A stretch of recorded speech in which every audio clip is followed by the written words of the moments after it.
Madame, Monsieur, bonjour, ravi de vous retrouver. Nous sommes le 8 octobre, il est 8 heures. Nous serons ensemble jusqu'à 10 heures du matin. Mina Abed est déjà parmi nous. Bonjour Mina. Bonjour Noël, bonjour Comment à ça tous. va? Ça va. Alors ça s'est passé comment la veille de l'Aïd? En famille. En famille. Tranquillement. De Mouloud plutôt. Oui, Enfin, oui. Oui, allez, on va dire c'est On aussi une comprend. fête. Hein, c'est aussi une fête. C'est aussi une fête. En famille, voilà. Ah, Ça de c'est toute bien façon, passé. Sans de toute façon, pétard, c'est- heureusement. Sans pétard, mais les voisins?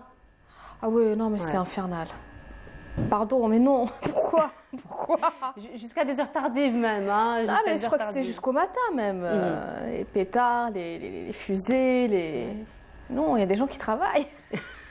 Des gens qui sont malades et des gens qui ont envie de dormir Exactement. aussi. Donc effectivement, donc hier c'était la veille de l'Aïd de l'Mouloud. Voilà, je un suis comme en problème, train toi, d'appeler l'Aïd. Non, mais c'est bon, important. mais ça reste toujours cette ambiance festive. Hein, Exactement. Finalement, voilà. Donc encore une fois, مبروك عواشركم ومولودكم بالصحة والهنا. Encore une fois, donc cette matinée c'est la tamina. Hein.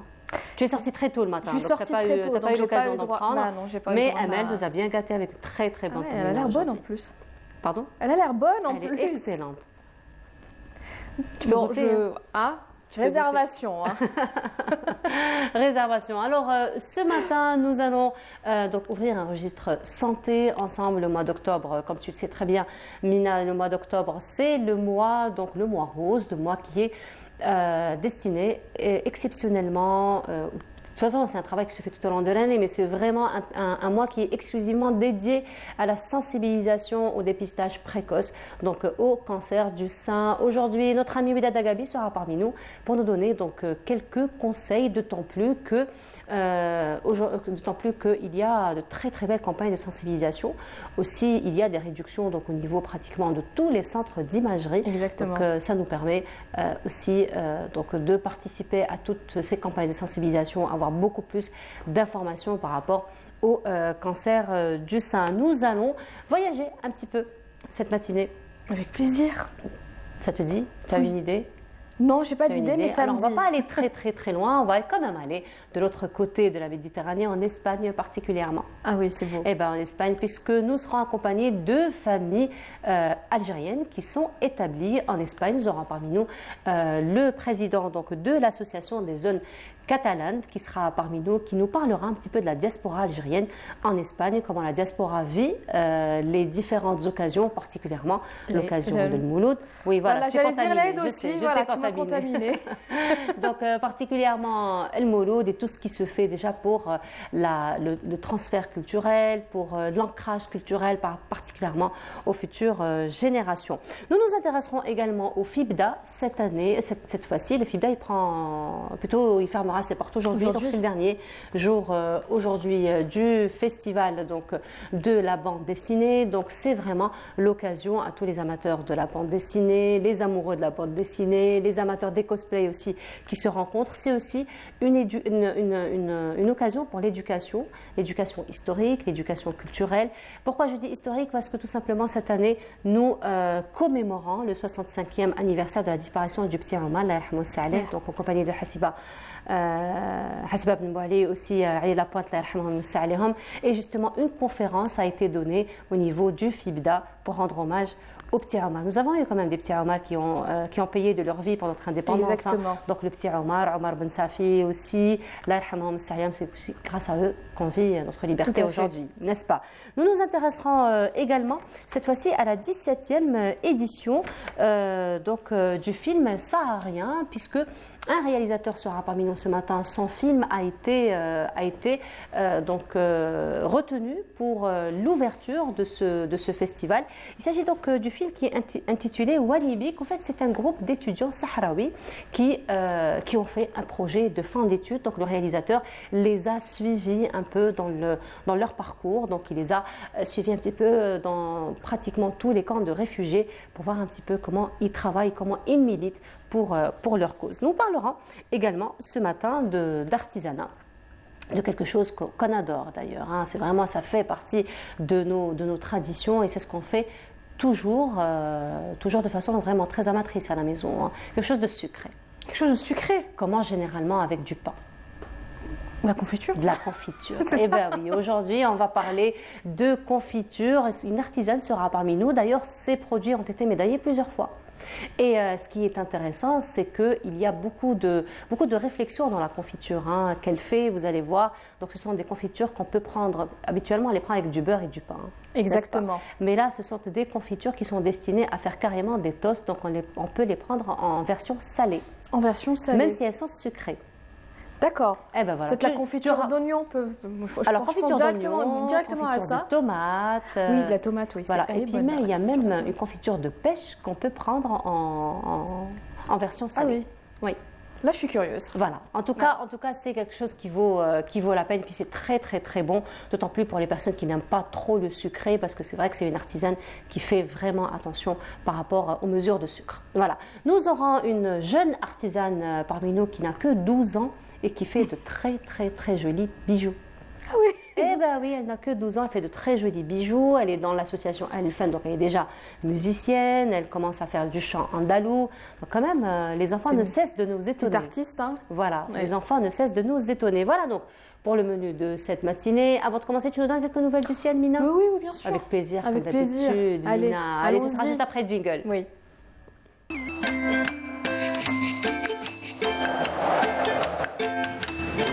La météo vous est présentée par Mobilis.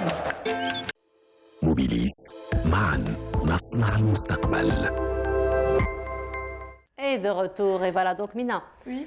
Il va faire beau aujourd'hui. Oui, il va faire plutôt beau. Ça sera un petit peu comme hier. En tout cas, ce matin, il a fait un petit peu chaud. Un petit peu. Un petit chouïa. Un petit chouïa. Il a fait quand même. C'est vrai que c'était un petit peu brumeux ce matin. Un petit peu brumeux. Après, c'est normal, c'est la saison. Hein. C'était brumeux, mais j'ai comme senti qu'il faisait un petit peu chaud par rapport à hier. Légèrement. Bon, mais après, c'est la saison où il y a une bonne fluctuation de température. Il y a l'hiver qui s'installe petit à petit. Petit à petit, exactement. L'automne est fait pour. C'est vraiment la transition de l'été vers l'hiver. Exactement. Voilà. Là, tu nous donnes un peu plus de détails, Mina? Avec plaisir. Allez, c'est à toi. Merci beaucoup. Alors, rebonjour à tous. Effectivement, un petit peu de brume ce matin sur les régions côtières. Ce sera un petit peu comme hier. Côté temps, un ciel dégagé peu nuageux sur l'ensemble des régions côtières avec quelques pluies, quelques orages également vers les régions intérieures, vers la Sahara également, le Nord Sahara, le sud-ouest et puis un ciel plutôt dégagé, partiellement voilé sur le reste des régions sahariennes. Les températures de cet après-midi, on notera sur la moitié nord 33 degrés, à Oran 30 degrés, à Alger effectivement on aura une petite augmentation par rapport à hier. Une petite grande augmentation. Une petite. Nous étions à 27 hier. On était à 27-28, oui. Nous étions à 27, 30, voilà. À 30. Donc, ça s'est bien ressenti en tout cas. Oui. Oui. Tu vas encore mieux le ressentir tout à l'heure. Durant la journée, effectivement. Alors, comme je le disais, 31 degrés du côté de Annaba, 28 à Tizi Ouzou, 19 degrés à Al-Bayad, Nahama, Djelfa, 28 degrés à Ghardaya, Hassim Sow, 34 degrés à Ilizi, 30 Janet, 33 degrés à Tanarasset et enfin 41 degrés, ce sera la maximale pour l'extrême sud. On passe tout de suite à l'état de la mer pour cet après-midi. On notera une mer plutôt agitée. Vers la partie ouest, peut agiter sur le centre et l'est avec des vents entre 20 et 40 km/h vers les côtes ouest et entre 10 et 25 km/h sur le centre et l'est. On passe tout de suite à l'Europe pour la journée d'aujourd'hui. Un ciel dégagé partiellement voilé à Lisbonne, Madrid, Paris ou encore Rome, Vienne, Berlin et Kiev. Côté Mercure, on notera 22 degrés à Istanbul, 14 à Moscou, 16 degrés à Berlin, 22 à Vienne, 26 à Rome, 18 à Paris. Et enfin 29 degrés à Lisbonne. Encore une fois, excellente matinée et à tout à l'heure midi.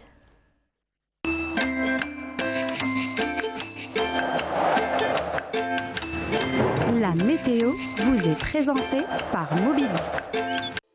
Mobilis, معاً نصنع المستقبل. Voilà, c'était donc les nouvelles du ciel en compagnie de Mina Abed. Donc on retient quand même une petite hausse de température. Une petite hausse, voilà. Oui, mais non, c'est un temps idéal pour sortir. Voilà, mais ça reste agréable quand même. Ça reste agréable. Agréable. C'est pas insupportable. On a connu pire. On a connu pire. Bon, mais c'était la saison pour. C'était la saison pour. Voilà. Mais bon, c'est quand c'est hors saison que ça devient un peu, peu dur à supporter. Mais quand c'est la saison, psychiquement déjà, on est préparé. Mais là, ça va. Comme il n'y a pas trop d'humidité, donc même si on va le ressentir, mais ça sera pas désagréable, ça sera pas gênant, ça voilà. Voilà, effectivement. En tout cas, merci beaucoup. Merci. Mina, rendez-vous tout à l'heure après le journal télévisé du midi, après celui de 19h. Après celui de 19h. Tu as pris ton café ou pas encore? Non, pas encore. Je crois que ça se voit, ça se ressent. Ça se ressent un petit Oui, peu, oui. je me sens toute... Mais en tout cas, j'aurai mon café à 10h. Ah bah oui. Tu vas le prendre maintenant. Comme ça, tu prendras un deuxième à Ah 10 bah heures. écoute. Ah bah voilà. En tout cas, merci beaucoup Mina. On se retrouve tout à l'heure et on y va donc vers une pause musicale comme à l'accoutumée. Ça va être Madih en compagnie de Maher Zaini. Et cette fois-ci, nous allons aller du côté de l'Espagne pour faire plus ample connaissance avec ce que font ou ce que fait la diaspora algérienne en Espagne en matière de transfert de culture, en matière donc de transfert de tradition également. Nous en parlons ce matin en compagnie de notre invité, M. Kamel Yaker. Bonjour. Bonjour Bienvenue madame. à vous. Ben, merci. Je vous souhaite la même chose. Bon fête de Mouloud Nabawi Sharif, Mohamed sallallahu alayhi wa sallam. Et je lance aussi une bonne fête à tous les citoyens algériens et aussi nos concitoyens qui vivent en Espagne et en Europe en général. Merci beaucoup. Donc vous êtes le coordinateur des associations de la circonscription de la zone catalane. Alors votre association, elle consiste en quoi? Ben, tout d'abord, j'explique que la coordination regroupe 14 associations de la circonscription de la zone de Barcelone. Donc, quand on dit Barcelone, c'est là où il y a le consulat de Barcelone qui regroupe 14 associations, qui a été invité à participer à une réunion. Et à partir de cette réunion-là, nous avons établi une plateforme et cette plateforme constitue plusieurs points que nous avons débattus entre nous. Donc les 14 associations sont notamment de País Vasco, la région catalane et aussi de Saragossa. Donc je peux les citer pour que ça va... Oui, voilà, ça va leur faire plaisir. Voilà, exactement. C'est un petit coucou à tous les Algériens qui vivent dans cette région. C'est notamment Lérida, et La Rioja, et Pamplona, et aussi Saragossa, Saint-Sébastien, Bilbao, Girona et Barcelone. Voilà. Alors, ce sont des associations qui activent pratiquement dans quel domaine? Eh ben, en général, ce sont des socioculturels. Donc, quand je dis sociaux, tout ce qui est social, parce que nos concitoyens en Espagne, beaucoup d'entre eux, ils ont des difficultés à s'adapter en Espagne.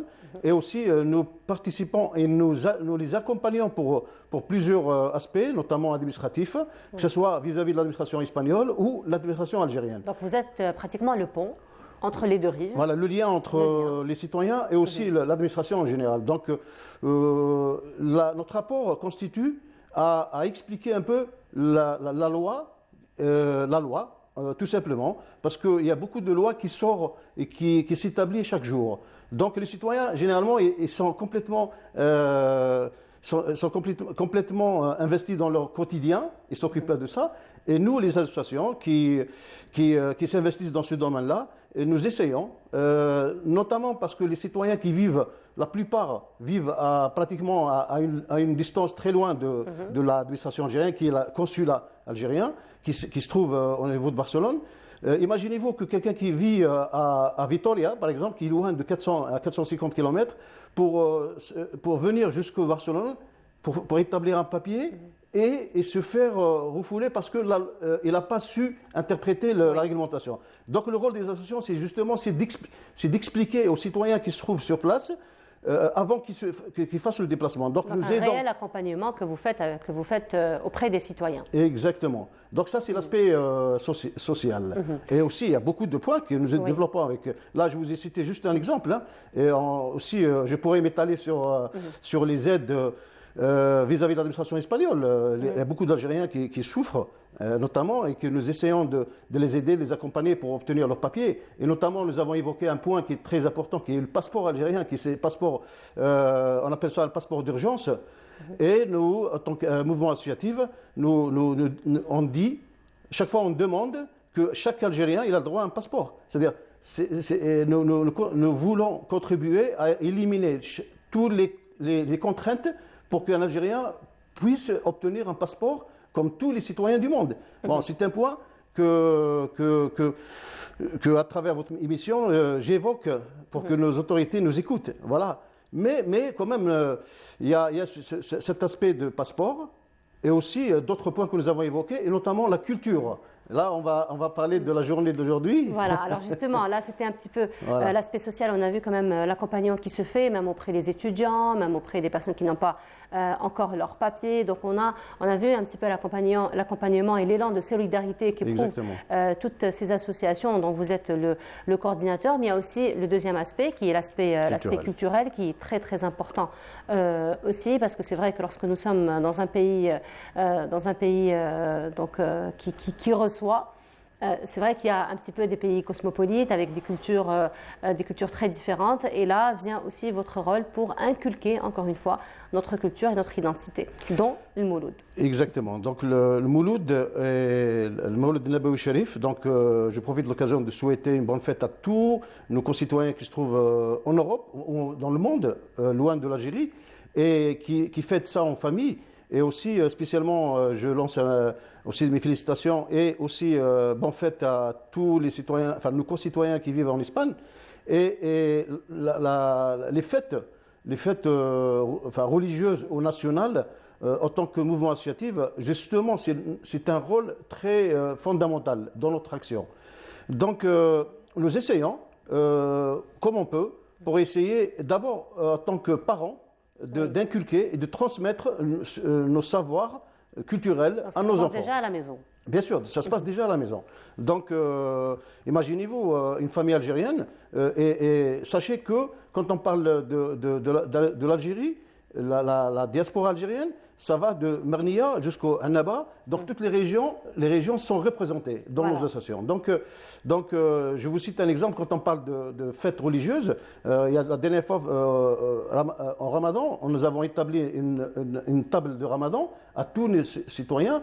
Et tous les citoyens qui, premièrement, ceux qui sont en famille, participent, se solidarisent avec ceux qui ne sont pas en famille. Et ça s'est très bien passé. C'est vrai qu'on reconnaît la solidarité algérienne. Hein. Chaque fois qu'il y a un événement particulier, vraiment la diaspora algérienne, là où elle se trouve, vraiment elle se mobilise vraiment les uns pour les autres. Moi je vous témoigne que la solidarité algérienne, elle est sincèrement irréprochable. Ah non, elle est irréprochable. Franchement, l'Algérien à l'étranger, le barrière régionale disparaît. Dès qu'on rencontre un Algérien à l'étranger, on devient comme ça, unis, très unis. Franchement, moi je vous le dis, c'est un témoignage. Et surtout, ce que je voudrais lancer à travers votre émission, c'est un message à Madame la ministre de Culture. Et c'est une question qui nous taraude au niveau de toutes les associations, c'est-à-dire la question qui se pose, pourquoi dans notre pays, il y a un centre culturel espagnol, et en Espagne, nous n'avons pas de centre culturel algérien. Donc, nous pensons et nous considérons que si le projet de centre culturel algérien en Espagne se réalise, imaginez-vous que toutes les associations peuvent se fédérer à travers ce centre culturel. Et le centre culturel peut être aussi un repère pour nous tous. Et à travers ce centre culturel, on peut facilement et surtout attirer plus et intéresser plus de jeunes Algériens.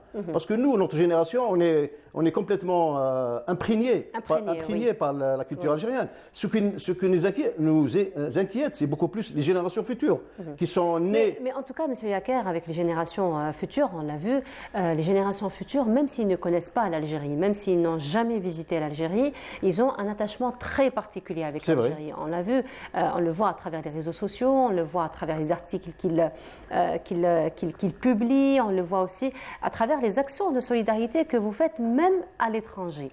Donc c'est vrai que les jeunes aujourd'hui, même s'ils n'ont pas encore visité le pays de façon vraiment physique, mais il y a cet attachement du cœur, on va dire. Je suis tout à fait d'accord avec vous, mais il y a un aspect que je voudrais attirer l'attention de mon responsable, c'est que effectivement, ce que vous dites, c'est que nos enfants et la jeunesse sont complètement imprégnés par la culture algérienne, effectivement. Mais il y a un aspect aussi que nous suivons, et sur le terrain, c'est qu'à l'étranger, il y a beaucoup de nationalités. Et à travers ces nationalités, chacun essaye d'imprégner à l'autre sa propre culture. Donc, si on fait cette demande la demande de centre culturel en Espagne, c'est pour imprégner la culture algérienne. Oui. Ce qui nous intéresse, c'est la culture algérienne. C'est vrai que et dans toute cette agglomération, toutes ces rencontres interculturelles, et sachez une chose, juste pour vous le dire, nous sommes adhérés ou nous sommes impliqués dans un programme associatif de 96 associations de différentes nationalités. D'accord. Donc nous, en tant qu'Algériens, on veut proposer ou faire connaître notre culture. Voilà, c'est vraiment faire connaître. Voilà, faire connaître notre culture, promouvoir notre culture. Bon, pour le moment, nous faisons ce qu'on pouvons en tant qu'association un peu éparpillée. Alors justement, je suis très curieuse finalement de savoir, lorsque vous faites par exemple des repas pour la diaspora algérienne particulièrement, mais j'imagine que les autres nationalités sont là, on vous voit et on sait très bien la convivialité et on sait très bien ces relations humaines. Donc les gens viennent vers vous, même s'ils ne sont pas de nationalité algérienne. Ils viennent vers vous, ils participent au repas. Et puis c'est vrai que lorsqu'on est à l'étranger, on aime toujours cuisiner le plat traditionnel. Donc voilà, là par exemple, nous avons une très belle photo de l'une de vos actions. Alors qu'en est-il justement de la réaction des autres citoyens, des autres nationalités? Alors il n'y a pas si longtemps, il y a le 24 de ce mois passé, nous avons participé à une demande de la mairie de Gérone à une fête de gastronomie. Oui. Voilà.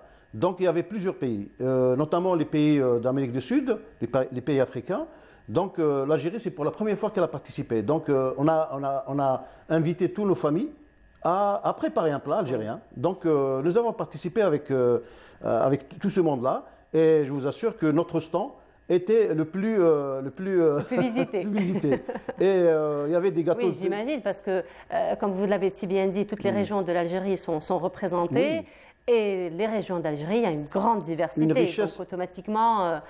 Une richesse extraordinaire. Franchement, quand on voit cette rencontre et ce mélange-là, ça donne des couleurs extraordinaires et ça fait que attirer l'étranger la plupart de ces étrangers-là qui ne connaissent pas. C'est ça ce qui nous étonne, c'est ça. C'est qu'ils n'arrivent pas à croire que nous, les Algériens, nous avons une culture très riche, extraordinaire, qui, à la moindre participation, on voit tout le monde qui vient vers nous. Et pourquoi rester derrière? Il faut aller de l'avant. Et ça va aider, à promouvoir notre culture et aussi à attirer les touristes vers l'Algérie.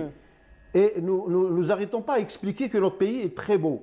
Rien que, juste une anecdote, la dernière fois qu'on avait fêté le 5 juillet, et nous avons invité à la salle, nous avons choisi la salle la plus belle et la plus grande au niveau de Gérone.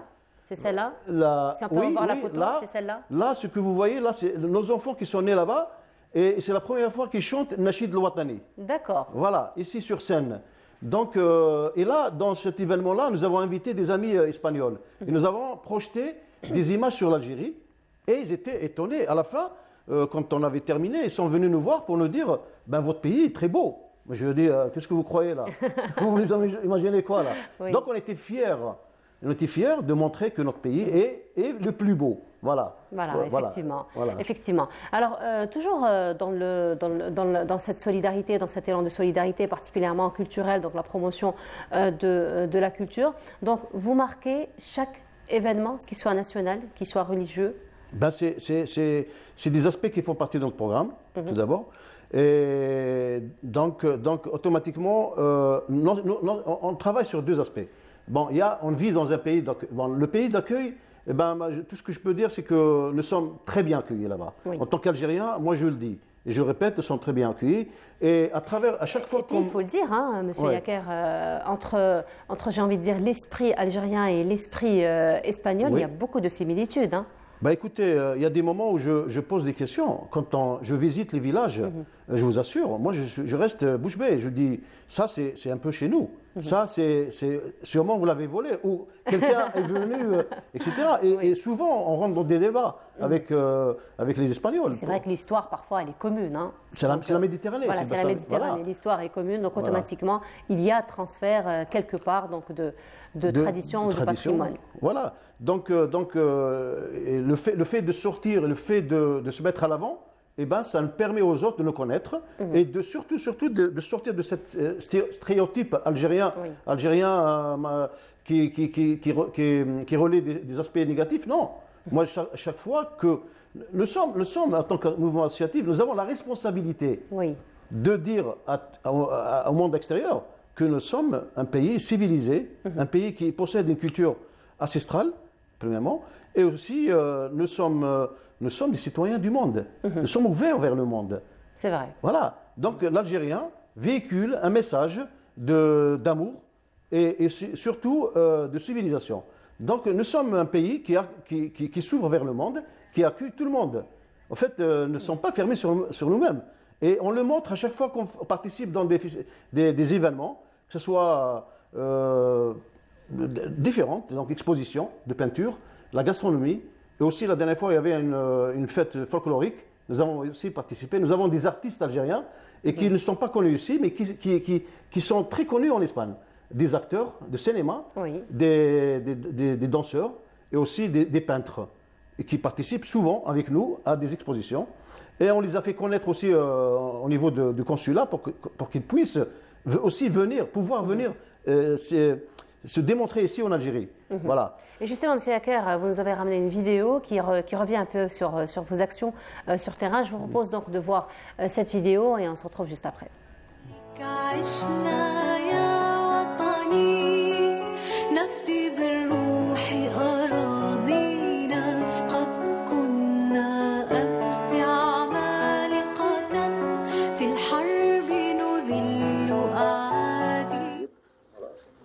Bonjour, madame. Bonjour. On s'est un peu perdu dans les ruelles. La cascade. Bonjour, ça va? Vous allez bien? Bonjour. On m'a demandé très jolie Girona. Bonjour monsieur.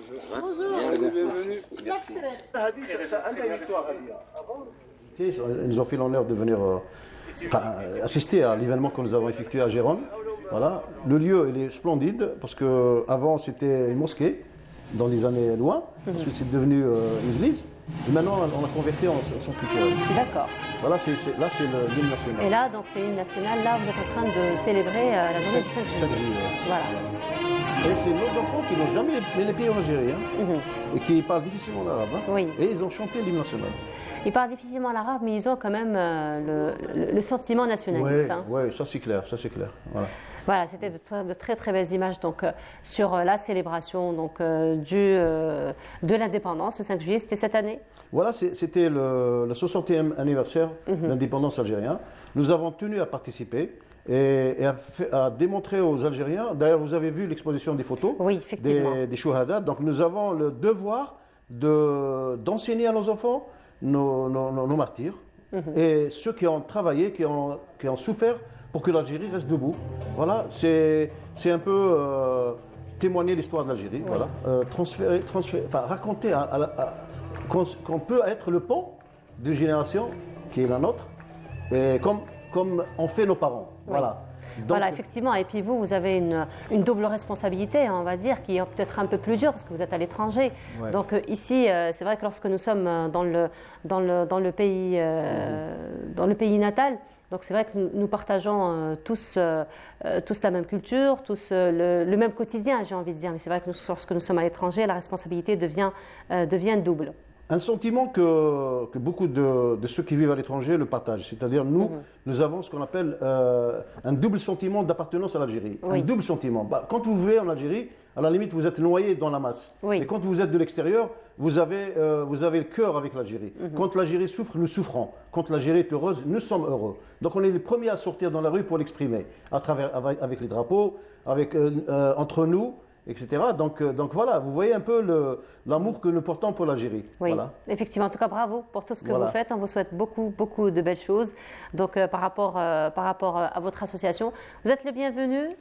Écoutez, je vous remercie beaucoup. Je remercie votre plateau et aussi la télévision algérienne pour m'avoir invité. Et voilà, donc... Peut-être un message que vous voudriez faire passer ce matin?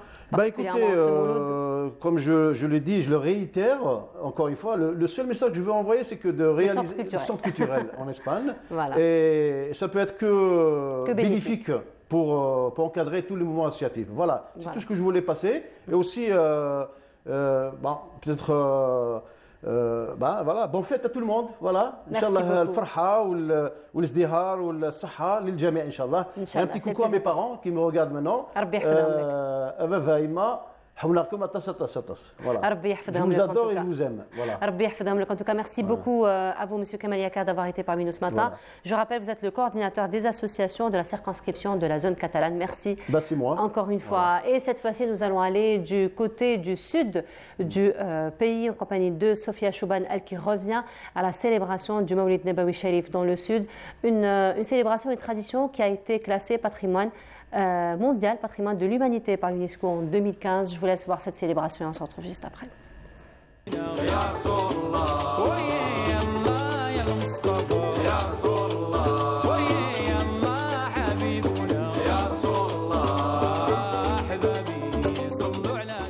La commémoration du Mawlid Nabawi Sharif n'a jamais failli dans sa tradition en Algérie. Mais dans le Touat et le Gourara, Sboua Nabi est célébré avec beaucoup de ferveur.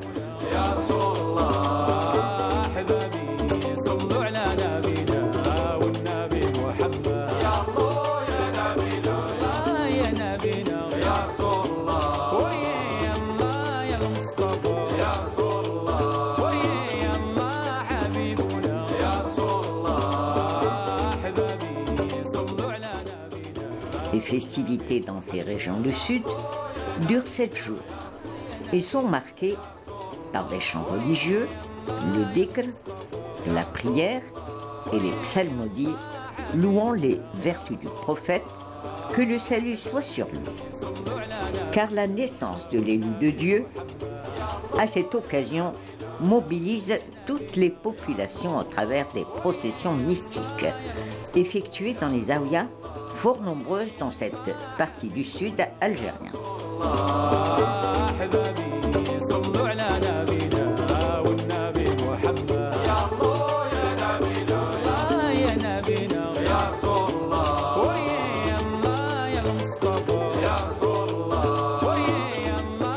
Mais celle de Sid el-Hajj al-Qassem est la plus édifiante.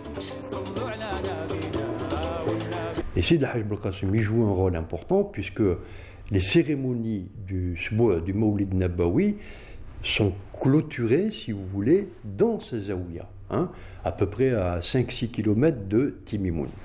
Et donc, alors Sid el-Hajj al-Qassem, lui, il meurt en 1627.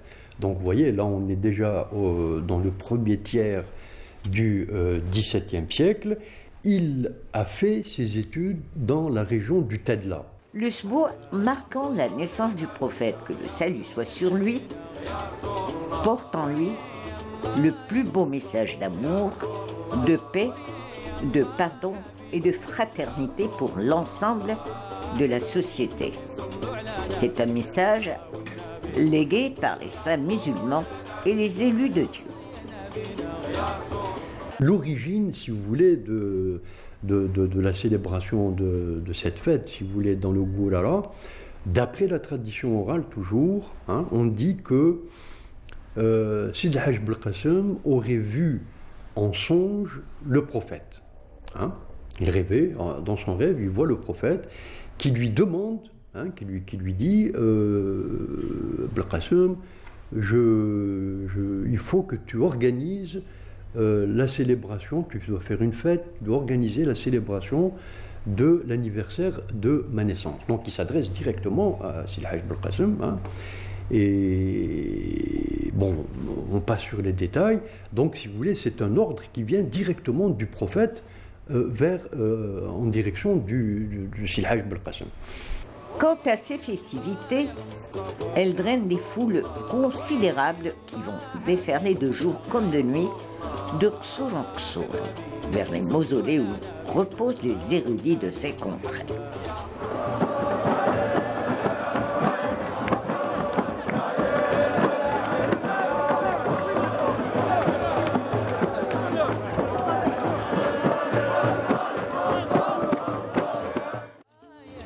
L'ambiance sera accentuée de danse jusqu'à la trance, suivie de rythmes affolants de qarqabou et de bendir suivi de barou.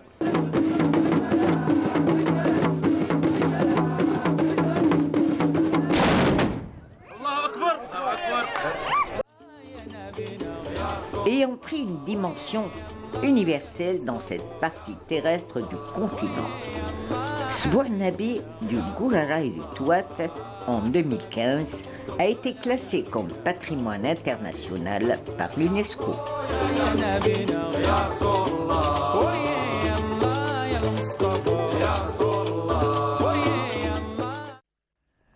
Et voilà, c'était donc la célébration de Mawlid Nabawi Sharif au sud. Nous restons au sud de l'Algérie. Cette fois-ci, nous allons aller du côté de Tamanrasset en compagnie de nos invités, à savoir Madame Aïcha Abadi. Bonjour. مرحبا بك. عواشركم مبروكة. إن شاء الله وأنت زاد عواشركم مبروكة إن شاء الله. الله يسلمك. Parmi nous également Akanou Badi. مرحبا بك. مرحبا بك. عواشركم مبروكة. Marhaba bikum. Alors justement, pendant que le reportage passait, nous étions en train de discuter de l'emblème du sud algérien qui n'est autre que le thé, n'est-ce pas? Ah oui, لا تاي لازم. صباح الخير طول الموند. على بالي الناس وحدين داوين ناضونا حنا بالذات نضنا بكري دوكا راهم قاعدين على لا تاي. على لا تاي. على لا تاي. Alors justement, vous êtes en train de m'expliquer que le thé, il lui faut de la patience. صبر. بيان سير. دركا على بالك يقول لك التارقي الحاجه الوحيده اللي يضيفك بها هي لاتاي. يعني غير الدخلي تلقاي المجمر ديرك ما تفهميش كاع منين يجي. المهم مع تريحي تلقاي اتاي واجد وبدون ما نقولوا الضيافه هذيك ما نهضروش عليها باسكو الكرم عندنا بلا ما بدون تعليق. بصح لاتاي كي يكرمك بلاتاي كانه كرمك على حاجه كبيره لان لاتاي رزانه. هي بروحها لي جون دو نور كي يروحوا لو سود اول حاجه يحوسوا عليها هي لاتاي. بيان سير. لاتاي ماشي كيف لاتاي كاين كيما هادو اللي دركا يديروا لاتاي برا يقول لك لاتاي الصحراوي يلبس صحراوي يقول لك لاتاي الصحراء ماشي فرض انك انت تلبس لباس صحراوي يبان بلي لاتاي صحراوي. هي القوه ولا تاي صحراوي ما يدور برا ويقول لك لاتاي صحراوي. او لازم يقعد رزانه ولا تاي ما نديروش بالنار ديروا بالفحم هكا الغاز. تو لو سكري لا فينالمون. لا النكهه نتاع لاتاي باش يطيب لازم تكون ديريه على النار على الجمر باش تذوقي بنتو. اما ديريه على النار كيما نتوما فوقتي مي ريسبي الماء والزغاريد. لا هي بالذات انا بروحي مش حنعرضك على لاتاي اليوم. نعرضك على الطمينه اوكي بصح لاتاي مش حنعرضك عليه. هذه راكم سبيساليست بالطمينه مليحه. هذه سي امل نوتر ريداكتريس ان شيف اللي دارتها. مليح. هذه سافو لا بين انك تذوقيها. الي اكسيلونت. او خايف ندوقها ما نولي ما نخرجش من التلفزيون. مرحبا بك راكي في دارك. مرحبا بك. الوغ بارلون توجور دو تي اكانو كنت تحكي لي لو سيكري تاع الرغوه باسكو فينالمون لو تي سي فري كيل تري ليجي chez nous on le fait très léger mais chez vous c'est vraiment هذيك لا كوش تاع الرغوه هذيك تاع لا موس كي تري امبوزونت. هذيك الرغوه دروك لاتاي كاع اللي ما فيه الرغوه ما يشربوش يقول لك ماشي بنين والله ما يجيش ما يفتح لك الراس. لازم الراوه هذيك نديروها دروك لازم تبغي تصبر. هي دروك الراوه هذيك لازم تخلطي في زوز كيسان لازم يكون الكاس كبير باش تخرج لك الرغوه كبيره وتدي الكاس انت على بالي ما تقديش تصبري باش ديري على خاطر ما تعرفي انا قلبي كبير وخاطري واسع. لا تدي الوقت شويه هي تدي الوقت. إذا دروك بين لاتاي والأول والزاوز ساعة وبين الزاوز والثالث ساعة 3 سوايع. بصح سكي انتريسون سي كيل يا الجماعة اوسي دونك لي جون ديسكوت فوالا دونك اون اوبلي فينالمون. تنساي لاتاي باسكو على حكاية تجيب حكاية تنساي لاتاي. سي بور سا كون تروف دو بليزير فينالمون ا لو بريباري. يعني الواحد ما يتقلقش منه. ما يتقلقش بالعكس. تو لونفيرونمون يلي لا. الحاجة الوحيدة اللي ما يتقلقوش بها هي لاتاي باسكو على لاتاي تجيب الحكايات تجيب كاع تحكي على يقول لك كي تروحي واحد هنا اصحاب الشمال يقول لك انا نحب نروح الصحراء باش نريح باسكو سي ان ديبيزمون توتال. باسكو يرتاح مورالمون، يرتاح فيزيكمون، يرتاح كلش. كي تروح ليه تنسى كلش. غير كانت عندي صديقه امي ديمو راحت معايا، هي طبيبه، وكي خرجنا برا طلت شافت النجوم، قالت لي اول مره نشوف النجوم. قلت لها لا في الجزائر ما كاينش نجوم. ها كاين. قالت لي تلمو باتيمات والدنيا ما تشوفيش كاع. هذيك هي الحاجه الوحيده تشوفي الصحراء كلش ناتورال. Voilà, effectivement. Alors justement, Sahara, elle a toute la magie. Sahara, il faut dire que le Sud, il a vraiment cette magie. On est complètement dépaysé une fois qu'on est là-bas. Et quand il y a des occasions, et qu'il y a une moussem moula, c'est vraiment c'est un autre monde. Par exemple, le Mouloud, vous le fêtez d'une manière très très particulière. Alors, quelles sont les traditions du Sud de Tamarasset particulièrement? المولود بالنسبة لولاية تمارست حاجة مقدسة. يديروا فيها بزاف مدائح، سواء في الديار في النساء أو برا في الجوامع. الحاجة الوحيدة اللي مازال التقاليد ما بدلناهمش هي المولد. باسكو المولد نحنا نساء يتلموا في دار واحدة، الجيران كاع يتلموا في دار واحدة، النساوين يغنوا مدائح دينية، يداروا كل وحدة تطيب في دارها وتجيب الأكلات التقليدية ولاتاي والحكايات على الدين، على يعلموا دراري صغار كيفاش الدين الإسلام، كيفاش يديروا، كيفاش غدوة من غدوة أولادنا نعلموهم كيفاش يولوا يعلموا أولادهم. هذه الحاجة مازالها في الصحراء ما نحاوهاش. وكاين بعض الولايات اللي بداوا المحارق وهذيك، نحنا ضد هذه الظاهرة نتاع محارق، لأن المولد النبوي عندنا البارود. عندنا بارود بيان سير. نحن المولد النبوي ان هي تديري معروف، تخرجي صداقه للجامع، تخرجي صداقه وتقري القران. هادو تاع المفرقعات والدبا هذا بدع غير موجود اطلاقا. يعني في الدين الاسلام الرسول عليه الصلاه والسلام عمره ما دار عيد ميلاد. نحن فقط نحبوا نبجهوا به، يعني نفرحوا به، نديروا له هذا المولد ونديروا له سميه ثاني نديروها نحن نهار السبوع. شنو هي السميه؟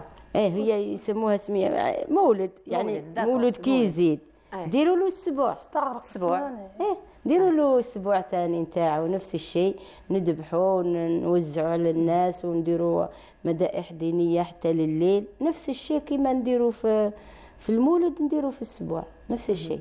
دونك فينالمون لا تراديسيون تقعد على توت لا سيمين 7 ايام وانتم فو فيتي المولود. نديروه المولد ساعة سمانة نديروها، يعني يفرحوا بها. زعما سمانة خاصة غير بالفرح، يبدلوا الناس كيما العيد، يزهاو به، يبدلوا ويخرجوا ويزوروا الجيران ويديروا كل شيء، يطيبوا حتى الأكلات الشعبية. ما نستغناو عنها لمدة أسبوع وإحنا نطيبوا. وشنو هي الأكلات الشعبية اللي يطيبوها؟ نحن عندنا أكلة البشنة. سي كوا؟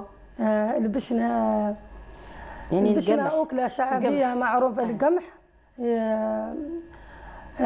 يرحوه بزاف، كي يرحوه يزيدوا له ماء شوية، ومن بعد يديروه في القدرة، يطيبوه ما يبغوا، يعني يجي عنده نكهة خاصة يطيبوه في الجمر والله في الحطب. سي فري كو الجمر يدون توت لا ديفيرونس في الطياب. ويديروا له لاصوص خاص باللحم. اللحم ما فيه لا خضرة لا والو، غير البصرة وبعد توابل يديروا. كي يطيب البشنة هذيك يرحوا اللحم، يدقوه، نحن ندقوه كما يقولوا، ويخلطوه مع البشنة، يكون فوق لاصوص نتاع البشنة، ونديروا معاه الدهان اودي كما يقولوا بالترقية، اودي وكاين مغفي ثاني هذاك يتخدم ثاني بالارز. كيف يعني يجوا كيف اللحم هذاك نخلطوه زين مع الارز، يعني يكون معاه ماشي صوص الفوق، يكون مع الارز. وحتى هذيك اكله شعبيه زينه. وكاين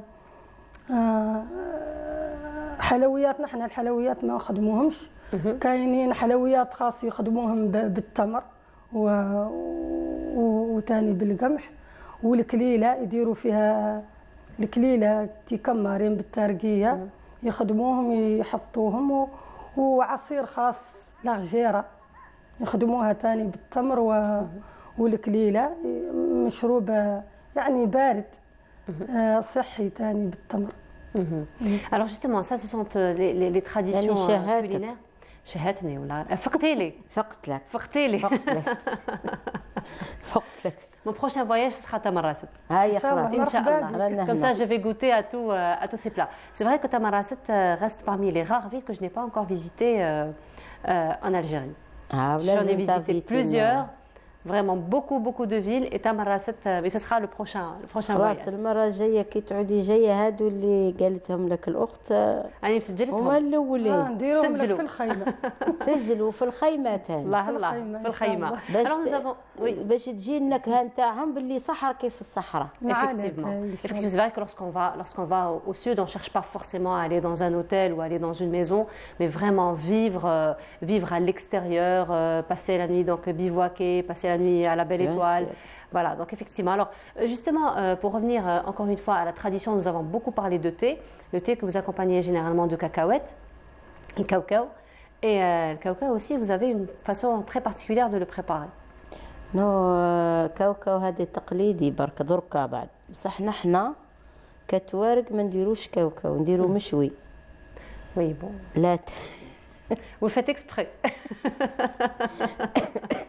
لاتاي المشوي لازم بالملفوف تشرب لاتاي. وي يعني هذه لا كاوكاو لا يكذب عليك تارقي الضيف يدخل قبل ما تدخل. Alors le milfouf c'est le foie qui est entouré de gras. هذيك هي. يعني الكبده لازم تشربي بها لاتاي بدون نقاش. هذه ضيف عندك ما عندكش نحن ضيف لازم يشرب لاتاي اول تاي الاول بالملفوف. هذاك لاتاي غير ديكور كاوكاو هذاك الديكور Mais il est quand même très bon chez vous. Il a un goût très particulier. Bien sûr. دوك لازم حتى تذوقيه راكي شهيناك اليوم الله يا الخير تخرجي منها تحوس عليك. لا كومون دير الله يغفر لكم دو بوماتا والله شهيتوني. مرحبا بك. هادو مازالهم مشدودين عندنا تقاليد لحد الان ما كملناهمش. الضيف هو حاجه مقدسه. نحنا كي ما يجيش الضيف نقلقوه. نحنا قبل ما نبنوا دار مثلا كي بنيتي دارك لازم ديما تبني شامبرا للضيف. هذه ما عندناش تبني غير ليك لولادك وتقولي ولادي ولي نو باسكو ديما شامبرت للضيف عندنا هي. وعمرنا ما غلقنا باب في الليل كي نرقدوا ما نقلقوش بيباننا ندير له حجره برك. وما الا جا الضيف ما يطبطب مولو يدخل يرقد الصباح نلقاوه شكون وما يسقسوهش شكون انت حتى يضيفوه يشرب ياكل بعد يحكوا معاه انت شكون واش جيت دير هنا ديروها نو باسكو على هنا الامان ما تلاش كاين ماشي ما ديروهاش ممكن بهاتك وامهاتك كمان كي تجوا عندنا استقبلوكم بيان. لا استقبلونا في ريستورات نورمال في الديار. لا نعرضك للدار مرحبا بك اي كونديسيون نعرض لك لا على بالي ماشي مشكل. نعرضك بشرط واحد تروحي معايا من درك على العشاء تروحي معايا للدار. لا ماشي مشكل انت تروحي معانا نشربوك لاتاي. نروح معكم تمارست اليوم. روحي معانا البوسماعيله لا تمارست. لا روحوا معايا انتم للدار. لا انا عندي المجمر في الدار يا نسبه ما تقدروش نتوما المجمر ديروا في الدار تخافوا الجمر لا كل يوم والدنيا وحاله حاله. راكي حقرتنا عيال لا عيشه راكي حقرتنا شويه. لا يعني نتوما لا تاي ديروه ماشي ما ديروه. لا ما نديروهش كيما نتوما سا سي فغي ديروه با كوم فو. لا حاجه نصيحه للمشاهدين طبعا اصحاب الجزائر يحبوا لاتاي باسكو كاين نساء جزائريات بزاف يحبوا لاتاي. يعني نصيحه لاتاي خلوه يطيب باسكو المرض فهذاك الورقه اللي ما تتحلش هذاك هو المرض بداته. لان لاتاي لازم الورقه تتحل باش تذوقي نقهه لاتاي. علاه يقول لك انتم ديروه في الكسروله تسخنوا له الماء تعاودوا تصبوه تشربوه كيما هذاك هو المرض بداته. باسكو الورقه لازم تتحل الورقه تشوفيها باللي تحلت خلاص تولد كي البابي هذاك هو لاتاي. ميم كي تجي تخلطيه تلقيه الرغوه. لاتاي كي تحبي تعرفي باللي تجمر ولا ما تجمر كي تعودي تخلطيه. D'accord. Alors شوفي مدام عائشة دوك كنا je sais pas si vous êtes en train d'écouter une musique en sourdine عقلتيها الموسيقى. Ah bien sûr maman. كيفاش. Alors justement aujourd'hui nous avons l'honneur d'avoir la fille et la nièce de Lalla Badi. Lalla Badi, elle qui a fait beaucoup pour le patrimoine tergui, pour le patrimoine algérien, pour la chanson tergui. Elle l'a même rendu international. Voilà, on la voit sur la photo. Et voilà, elle fait beaucoup pour le patrimoine, tout comme vous, hein, d'ailleurs, à travers l'association. Ça vous dit qu'on a écouté un extrait? Allez, on vous invite à écouter un extrait donc, de Lalla Badi, on se retrouve juste après.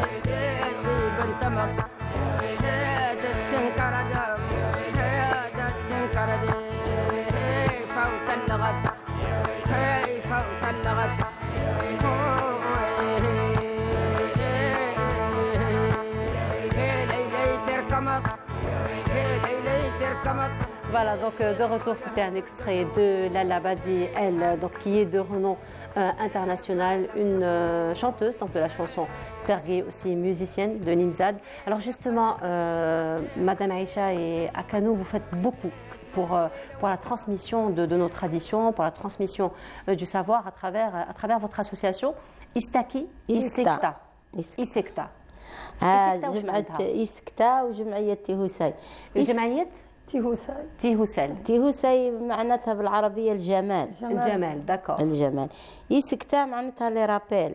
D'accord. Ah, ça c'est les rappels. Donc il faut à chaque fois لازم درك هي الثقافة موجودة طبعا.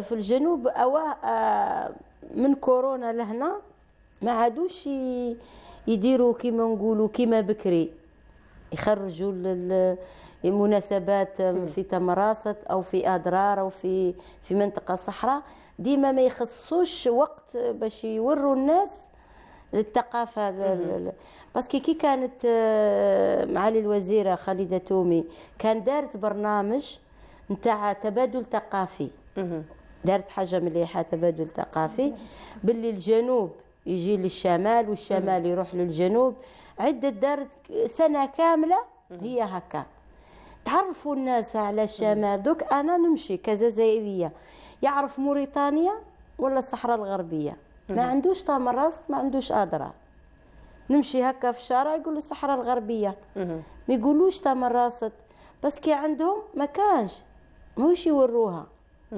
القنوات الثانيين يوروا الصحراء الغربية يوروا يغنوا يوروا يديروا ما يوروش تندوف ما يوروش بشار pourtant ce sont des régions qui sont très connues dans le monde يعني même les touristes qui جو c'est vraiment تمراسات جانيت بشار هادو هما الأساسيين اللي يجوا على جالهم تيميمون اوسي باسكو يجوا يخلي فرنسا يجي يدور لك في الجزائر هو يجي يحب يديفلوبي حاجه واحده اخرى مثلا لا هو يخلي فرنساوي يجيك التمراست تمراست انا مانيش نقول انا نهضر لك على الشمال وي مثلا انا 2014 جاوني وفد من رئيس بلديه نتاع فرنسا منطقه هكا فرنسا يسموها شوبو جاب لي 12 نعجوزه انا عم بالي خرجوا من دار العجزه جابوهم لي للجزائر انا قلت له وين نديرهم لك انا 12 تورني ما حبش ينزل في الوتيل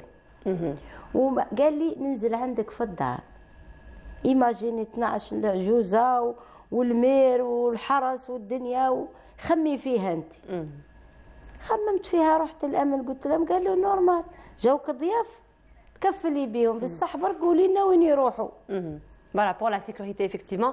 Mais il faut dire qu'au sud, Madame Aïcha, qui a quand même la formule chez l'habitant. C'est vraiment où se sentent les habitants, les autochtones qui ouvrent leurs portes aux touristes, parce que les touristes qui jouent, ils vivent le quotidien de l'habitant. Parce que c'est très intéressant aussi. Parce que c'est vrai que ce sont des étrangers, lorsqu'ils viennent à l'hôtel, finalement, ils vont rien découvrir à l'hôtel. Mais c'est chez l'habitant qui vont voir le ما لا واش quotidien. درنا نحنا كيما قلتي انت نديروا مراح كبير في الدار. عندنا مراح كبير بنيت في وسط الدار خيمه صغيره يشربوا فيها في ديجيني، ودرنا لهم الاخرين ولا تاي حاضر ولا تاي بدون تعليق هذاك. وخرجنا في الصحراء، درنا السمانه في الصحراء. نهار ريفيو دخلنا لتمراس كملوا ريفيو 4 جونفي راحوا يبكوا. انا مخلوعه السمانه كومبلي وما راحوا فرحانين. هاو يصرى حاجه كي تعرفي بلا. مي الحمد لله دوك الحمد لله ما صرا شيء ومازال. En tout cas, vraiment درتوا لنا امبيونس كبيره. Vraiment, nous sommes très heureux de vous recevoir. Merci beaucoup. إن شاء الله مرحبا بكم à tout moment. أنا مازالني عند الوعد تاعي 10 نديك للدار، نديكم للدار على تاي. إيه زعما تقولي لي استني حتى 10 باش نديك للدار. يا سيدي ماهيش روحي لبوسماعيل وأنا نجي نديك من بوسماعيل. هيا خلاص هذه من بعد هذه. هيا روحي دركا معليش أنك حابة تروحي. نهضروا مرور الكواليس. راهي حالفة عليا راهي حالفة. En tout cas, merci beaucoup Madame Aïcha Badi d'avoir été parmi nous. Vraiment, ça a été un très grand plaisir de vous avoir reçu. مرحبا بك à tout moment. Madame Akanou Badi يعطيك الصحة. aussi راني نسلك لي بلا. ان شاء الله. كي جيت مرة ست راني سجلتهم. نقدروا نخدموهم انا ما عندكش مشكل. خلاص انا عندي لوسع. اللي ندقوا بها انا عندي لوسع. لا مهراس كاين والفحم عندنا واللحم كاين والاسباس كاين. بلا ما مرحبا بكم. ورجال الخفاء ثاني معروضين بدون لازم انا ما نقدر ندير والو بلا بهم. هذيك يا باش ما يقولوش ما فوتناش عليهم العرضه ديجا نشوف فيها تحمر فيا من الهيم الصباح. شكون هذه اللي راهي هنا؟ شريفه. هذه شريفه تاعنا. هذيك يا شريفه قالت غير نسمع غير المأكولات. عندنا شريفه، عندنا سمير، عندنا لويزا دارين. باسكو هادو ما عطيتهم ظهري انا نقابل منها. هادو كامل راني مقابلتهم. En tout cas, merci beaucoup. يعطيكم الصحة. C'était un très grand plaisir de vous avoir parmi nous. Et donc on continue. Nous allons rester avec l'ambiance du Sud avec un autre ambassadeur de la culture algérienne qui nous a quittés. Allah yarhamou salih. Il s'agit de Othman Bali. On se retrouve juste après.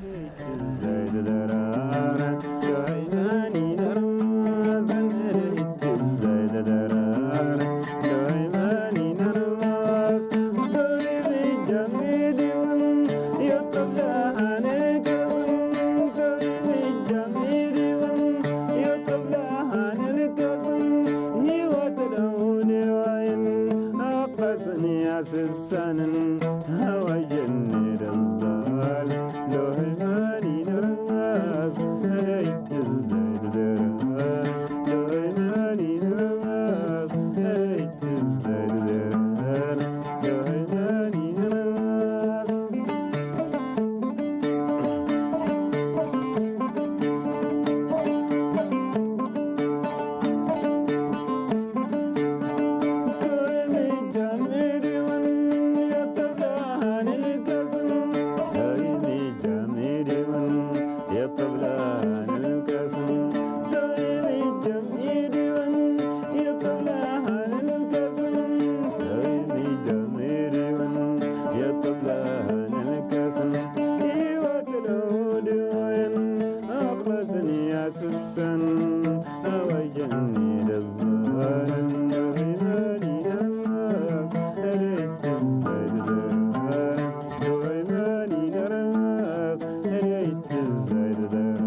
Voilà, c'était Atman Bali, un ambassadeur de la culture algérienne, particulièrement la culture tergui ou la chanson tergui. Nous allons rester toujours avec le Sud, donc c'est le Sud qui est à l'honneur aujourd'hui. Cette fois-ci, nous allons revenir sur la 17e édition du festival international Fils Sahara. L'un des participants est parmi nous ce matin, M. Rabah Slimani. Bonjour. Bonjour. Bienvenue à vous.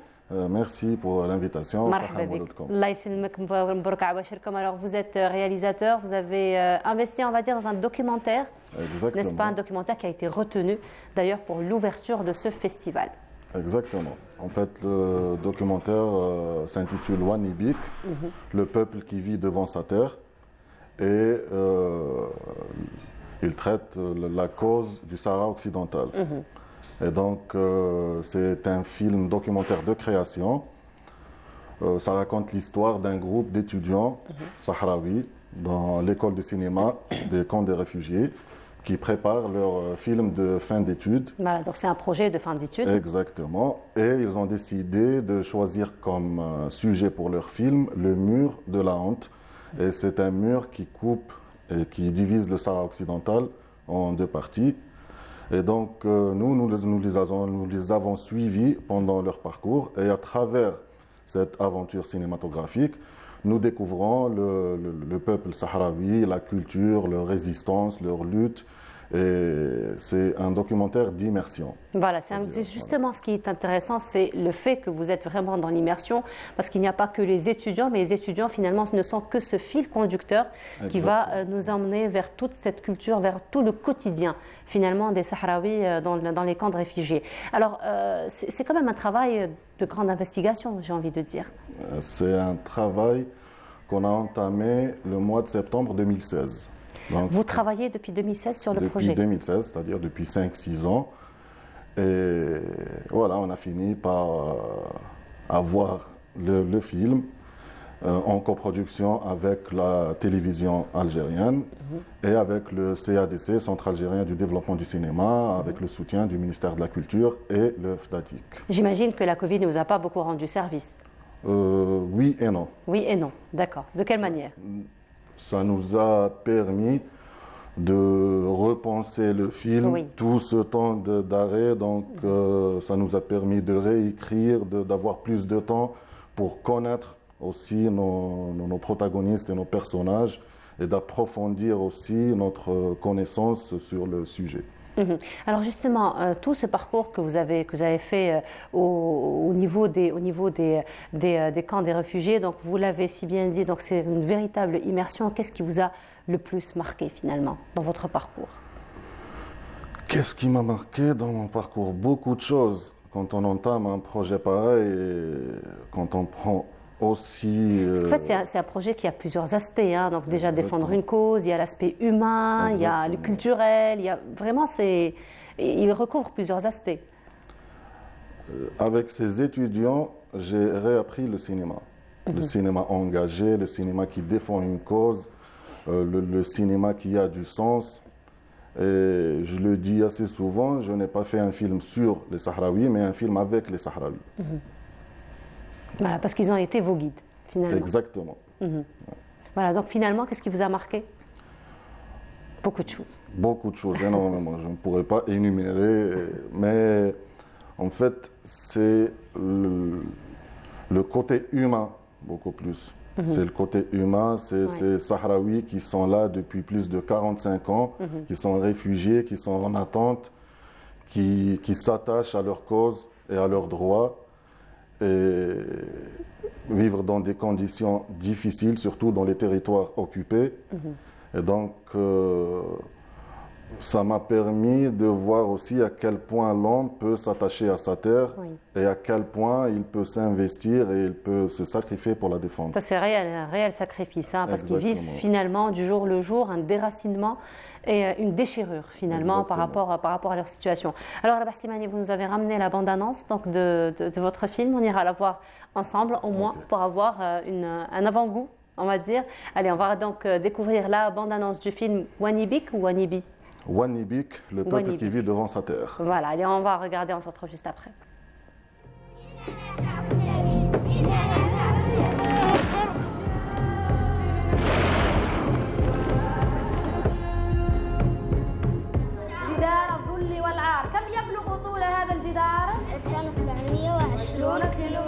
يتخطى ذاك الحاجز ولا ذاك الجدار، نقول عنا فرصينا الحياة باش نعيشوا. وخبط عيني غير كنت نقول وانا قلعت عيني ماتت يا ماتت. نحن طفولتنا ما عشناها وحتى شبابنا ما عشناها. هذا رانا نطالب جميع أحرار العالم من أجل التدخل، من أجل إنقاذ الحياة. ما فيه مستقبل يعني هذاك. لا يخلع شعب جبار يرفع ربي يرحم الشهداء. أنا خاصني ندير شي حاجة، خاصني نخدم القضية.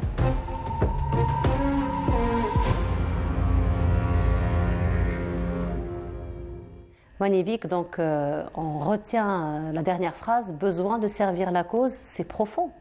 Exactement, en plus elle a 22-23 ans, donc c'est semblable un peu partout dans le monde, ils s'amusent sur les réseaux, ils s'amusent dans leur vie quotidienne, ils consomment leur vie.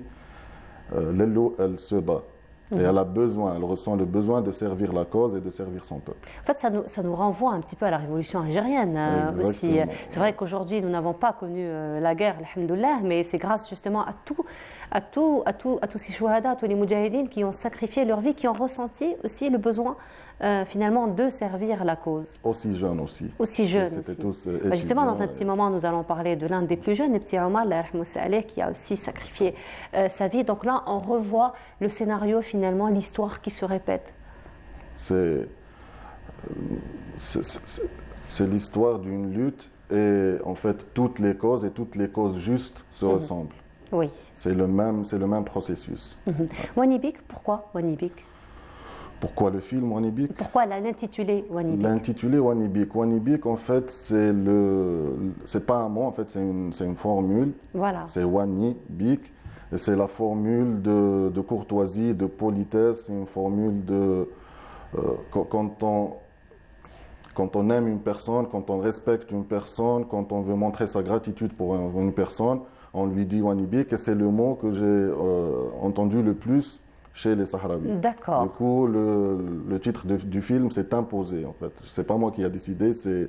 Il s'est imposé de lui-même. Exactement. Voilà, donc finalement, c'est l'une des dernières choses que vous avez décidé, c'est vraiment après que vous ayez côtoyé la population. C'est l'une des premières choses, parce que quand je suis parti pour la première fois en repérage, et c'est ce mot qui se répète, et pendant ces 6 ans, pendant 6 ans, à chaque fois, j'apprends un nouveau sens du mot Wanibik. Donc c'est pareil pour le film. Finalement, Wanibik, il a plusieurs sens. C'est un mot porteur de bonnes intentions. C'est un peu comme Saha chez nous. Saha. Enfin, je veux dire, c'est une formule qui peut comporter plusieurs significations. Donc c'est un mot représentatif des Sahraouis en langue hassani. Très bien. Alors, durant ces 6 ans, Rabah Slimani, vous avez rencontré donc les étudiants qui étaient vos guides. Donc, on l'a compris, c'est vraiment le fil conducteur de votre documentaire. Mais vous avez rencontré aussi beaucoup de Sahraouis, des jeunes aussi, on l'a vu dans la bande-annonce, qui sont vraiment très, très, très jeunes, imprégnés de leur cause, conscients de servir leur cause. Alors, quel a été l'échange qui s'est passé et qui s'est produit avec eux? C'est un échange humain. En fait, avant tout, c'est une aventure humaine. Et comme je vous ai dit, on apprend. Ce que j'ai appris, c'est le don de soi. Oui. C'est l'investissement personnel. Si je veux résumer cette aventure. En fait, vous êtes imprégné de cela, raison pour laquelle vous avez quand même tenu 6 ans pour faire le documentaire. C'est quand même long, 6 ans. C'est quand même long, 6 ans. Et aussi, un film documentaire cinématographique, ça prend beaucoup de temps aussi. Parce qu'on ne peut pas se lancer directement. On doit comprendre, on doit assimiler. En plus, c'est un peuple qui lutte. Donc, on doit aussi être représentatif de cette lutte et comprendre tous les aspects pour pouvoir porter la voix de ce peuple, parce qu'il y a un embargo médiatique imposé par le colonisateur. Et donc, toute révolution, toute lutte a besoin de crier et a besoin de faire entendre sa voix un peu partout dans le monde, comme ce qui s'est passé pour notre révolution nationale. Et c'est grâce aux films de Vautier, de Chenderli, de Pierre Clément, tous ces amis de l'Algérie qui ont porté la voix de l'Algérie justement pour atteindre l'opinion publique internationale. Effectivement. Et justement, Ouanibik a été retenu pour l'ouverture du festival qui aura lieu donc du 11 au 17 octobre. Alors, c'est le film qui a été retenu pour l'ouverture. Qu'est-ce que ça vous fait, autant que réalisateur, que votre film sera projeté lors de cette édition? Il y a beaucoup d'émotions, c'est un honneur aussi. Et pour moi, j'ai choisi de projeter le film en première là où il est né, là où il a été créé, et avec les Sahraouis. Donc c'est vrai, c'est un grand honneur et je suis content. On va dire, vous avez atteint un petit peu votre objectif quelque part. Oui, bien sûr. Déjà, le fait d'être retenu, donc il est validé, il est apprécié par les gens concernés. Et ça sera, Inch'Allah, un départ pour la tournée du film. Mais pour moi, c'est symbolique et c'est très important de projeter le film en première, là où il a été créé, avec les personnes qui y sont. Voilà. Et justement, vous avez parlé un petit peu de faire entendre la voix à travers les médias, raison pour laquelle vous avez un rendez-vous avec les médias demain. Exactement. Donc demain, le 9 octobre, à 11h, nous avons prévu une projection pour les journalistes et les médias au Centre algérien de la cinématographie et de l'audiovisuel, au CNCA. Donc il va y avoir... je donne rendez-vous à tous les journalistes, à tous les gens du métier, à tous les médias. Je leur donne rendez-vous demain à 11h au CNCA. Alors justement, ce sera une projection qui sera suivie aussi d'une conférence. Exactement. Conférence de presse, débat aussi. Conférence, débat, et on va annoncer aussi le parcours qui attend le film et toutes les programmations, Inch'Allah. Voilà, alors justement, encore une fois, pour revenir à votre travail, à votre film, on va dire c'est le début où c'est donc le fait que vous ayez terminé votre travail, ça va être le début aussi d'une autre aventure. Cinématographique? Oui. Oui, bien sûr. On ne va pas s'arrêter là. On ne va pas s'arrêter là. En tout cas, merci beaucoup. On vous souhaite beaucoup de succès. Rendez-vous vous donnez déjà demain. Demain à 11h au CNCA. Au CNCA. Donc demain 9 octobre, rendez-vous pris avec tous les médias, les journalistes. Donc vous êtes invités. En tout cas, merci beaucoup. Merci on vous souhaite beaucoup de succès et merci encore une fois. Donc là, on continue et ce sera toujours avec l'actualité de la semaine, le festival international de la bande dessinée. C'est Lamia Boudbouda qui nous y emmène et on se retrouve juste après. Placée sous le slogan « Dessinons notre patrimoine », cette 14e édition du Festival international de la bande dessinée d'Alger est marquée par diverses activités et un riche programme selon le commissaire du festival, Selim Brahimi.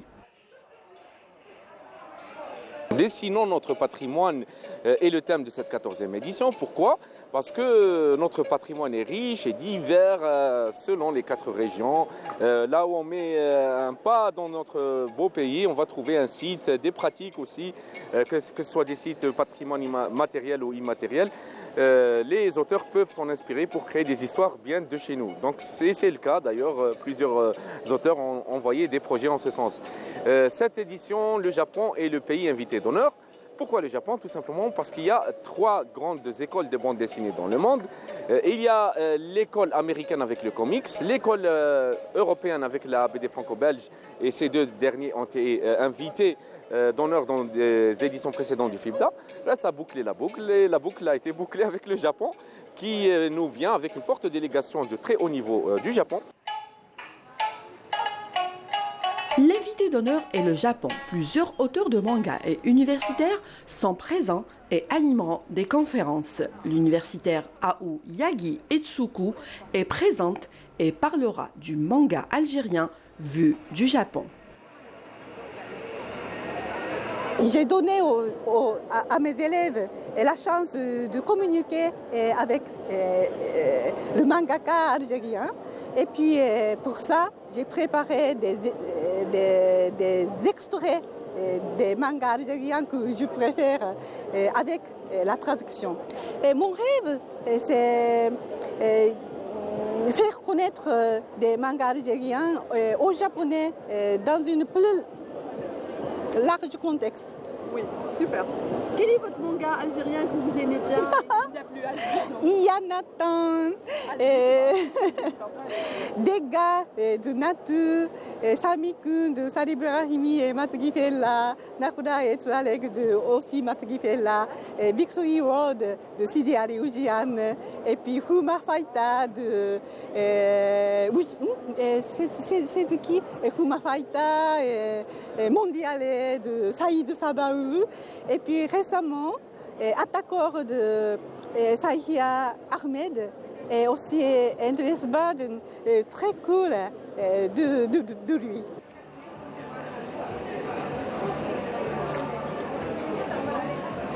Ici, on peut tout apprendre sur le 9e art, de l'écriture du scénario à l'initiation à la bande dessinée. C'est aussi un espace pour promouvoir la production artistique des jeunes, à l'exemple de ce jeune mangaka venu de Skikda.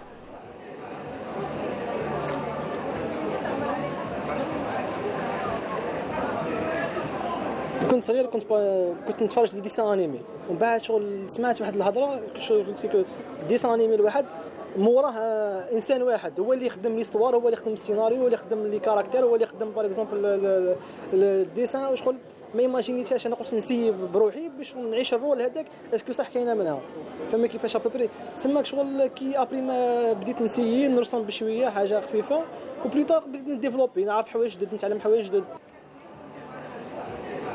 Kenza Eitem Ammar participe au concours du meilleur projet bande dessinée avec Le Voyage d'Isaac qui se veut une histoire originale pour découvrir le riche patrimoine du Durdura. Cette année, c'est la première fois que je participe au concours du FIBDA car d'habitude je dessine des mangas mais cette fois je me suis introduite dans le domaine de la bande dessinée. J'ai parlé de la région de la Kabylie. Et j'ai parlé du côté gastronomique, du côté régional, la beauté de notre pays. J'ai parlé aussi du côté artisanal. Aujourd'hui, le manga est considéré comme un phénomène social.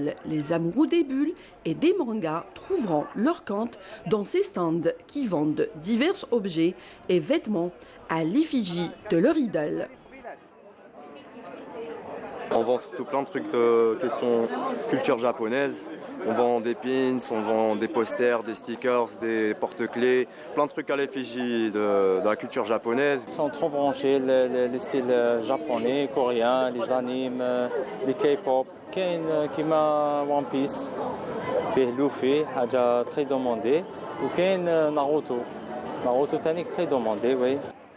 Les amoureux de la bulle auront jusqu'au samedi 8 octobre pour visiter cette 14e édition du FIBDA.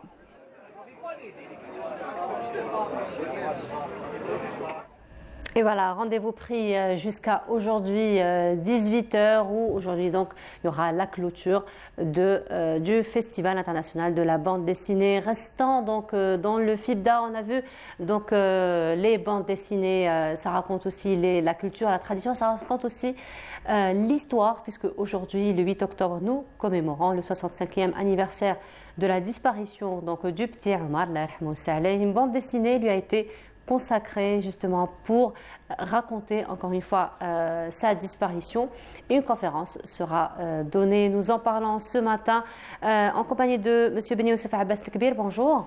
Bonjour et merci Bienvenue pour l'invitation. C'est toujours un plaisir de vous recevoir. Merci. Donc, je suis un habitué des studios de Canal Algérie. Exactement. Vous êtes toujours le bienvenu en tout cas. Merci, vous êtes chez vous. merci C'est pour toujours un l'accueil. plaisir de vous recevoir. Merci. Alors, Monsieur Abbas El-Kbir, justement, toujours au service de la bande dessinée, hein, et toujours au service de la promotion de l'histoire et de la culture algérienne.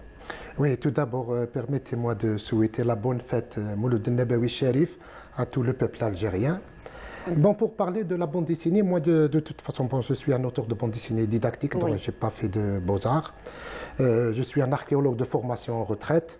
Donc et un grand passionné de votre ville natale, Miliana. Miliana. C'est une ville historique, pleine de patrimoine, de richesses culturelles. J'ouvre juste une petite parenthèse, ce n'est pas vraiment pas le sujet d'aujourd'hui, mais Nabila Abada, jusqu'à aujourd'hui, elle ne m'a pas donné de réponse. Alors j'ai promis, lorsque je vous reçois, je vous poserai la question à vous. Oui. Nabila Abada, que vous connaissez, notre collègue, exactement, qui nous a accompagnés à la soirée d'hier pour le Mouloud. Oui. Et Nabila Abada elle a rendu visite à la ville de Miliana, nous a fait une très belle visite guidée. Et elle est arrivée au niveau du... je ne sais pas si c'était une fontaine ou... un musée, non? Non, ce n'était pas un musée. El Moufid, comme on dit. Lorsqu'on applaudit, ça tourne. C'est vrai ou pas? Peut-être que c'est au niveau du jardin public, non? Au niveau du jardin public? Au niveau du jardin, c'est vrai, il y a une fontaine là-bas, une ancienne fontaine. Et lorsqu'on applaudit, ça marche? Oui, mais elle est dans un état un peu détérioré. Hein. C'était pas comme avant. Est-ce que c'est vrai? Oui. Alors lorsqu'on applaudit, ça marche? Oui. Allez, je vais garder la légende telle qu'elle est. Non, pardon.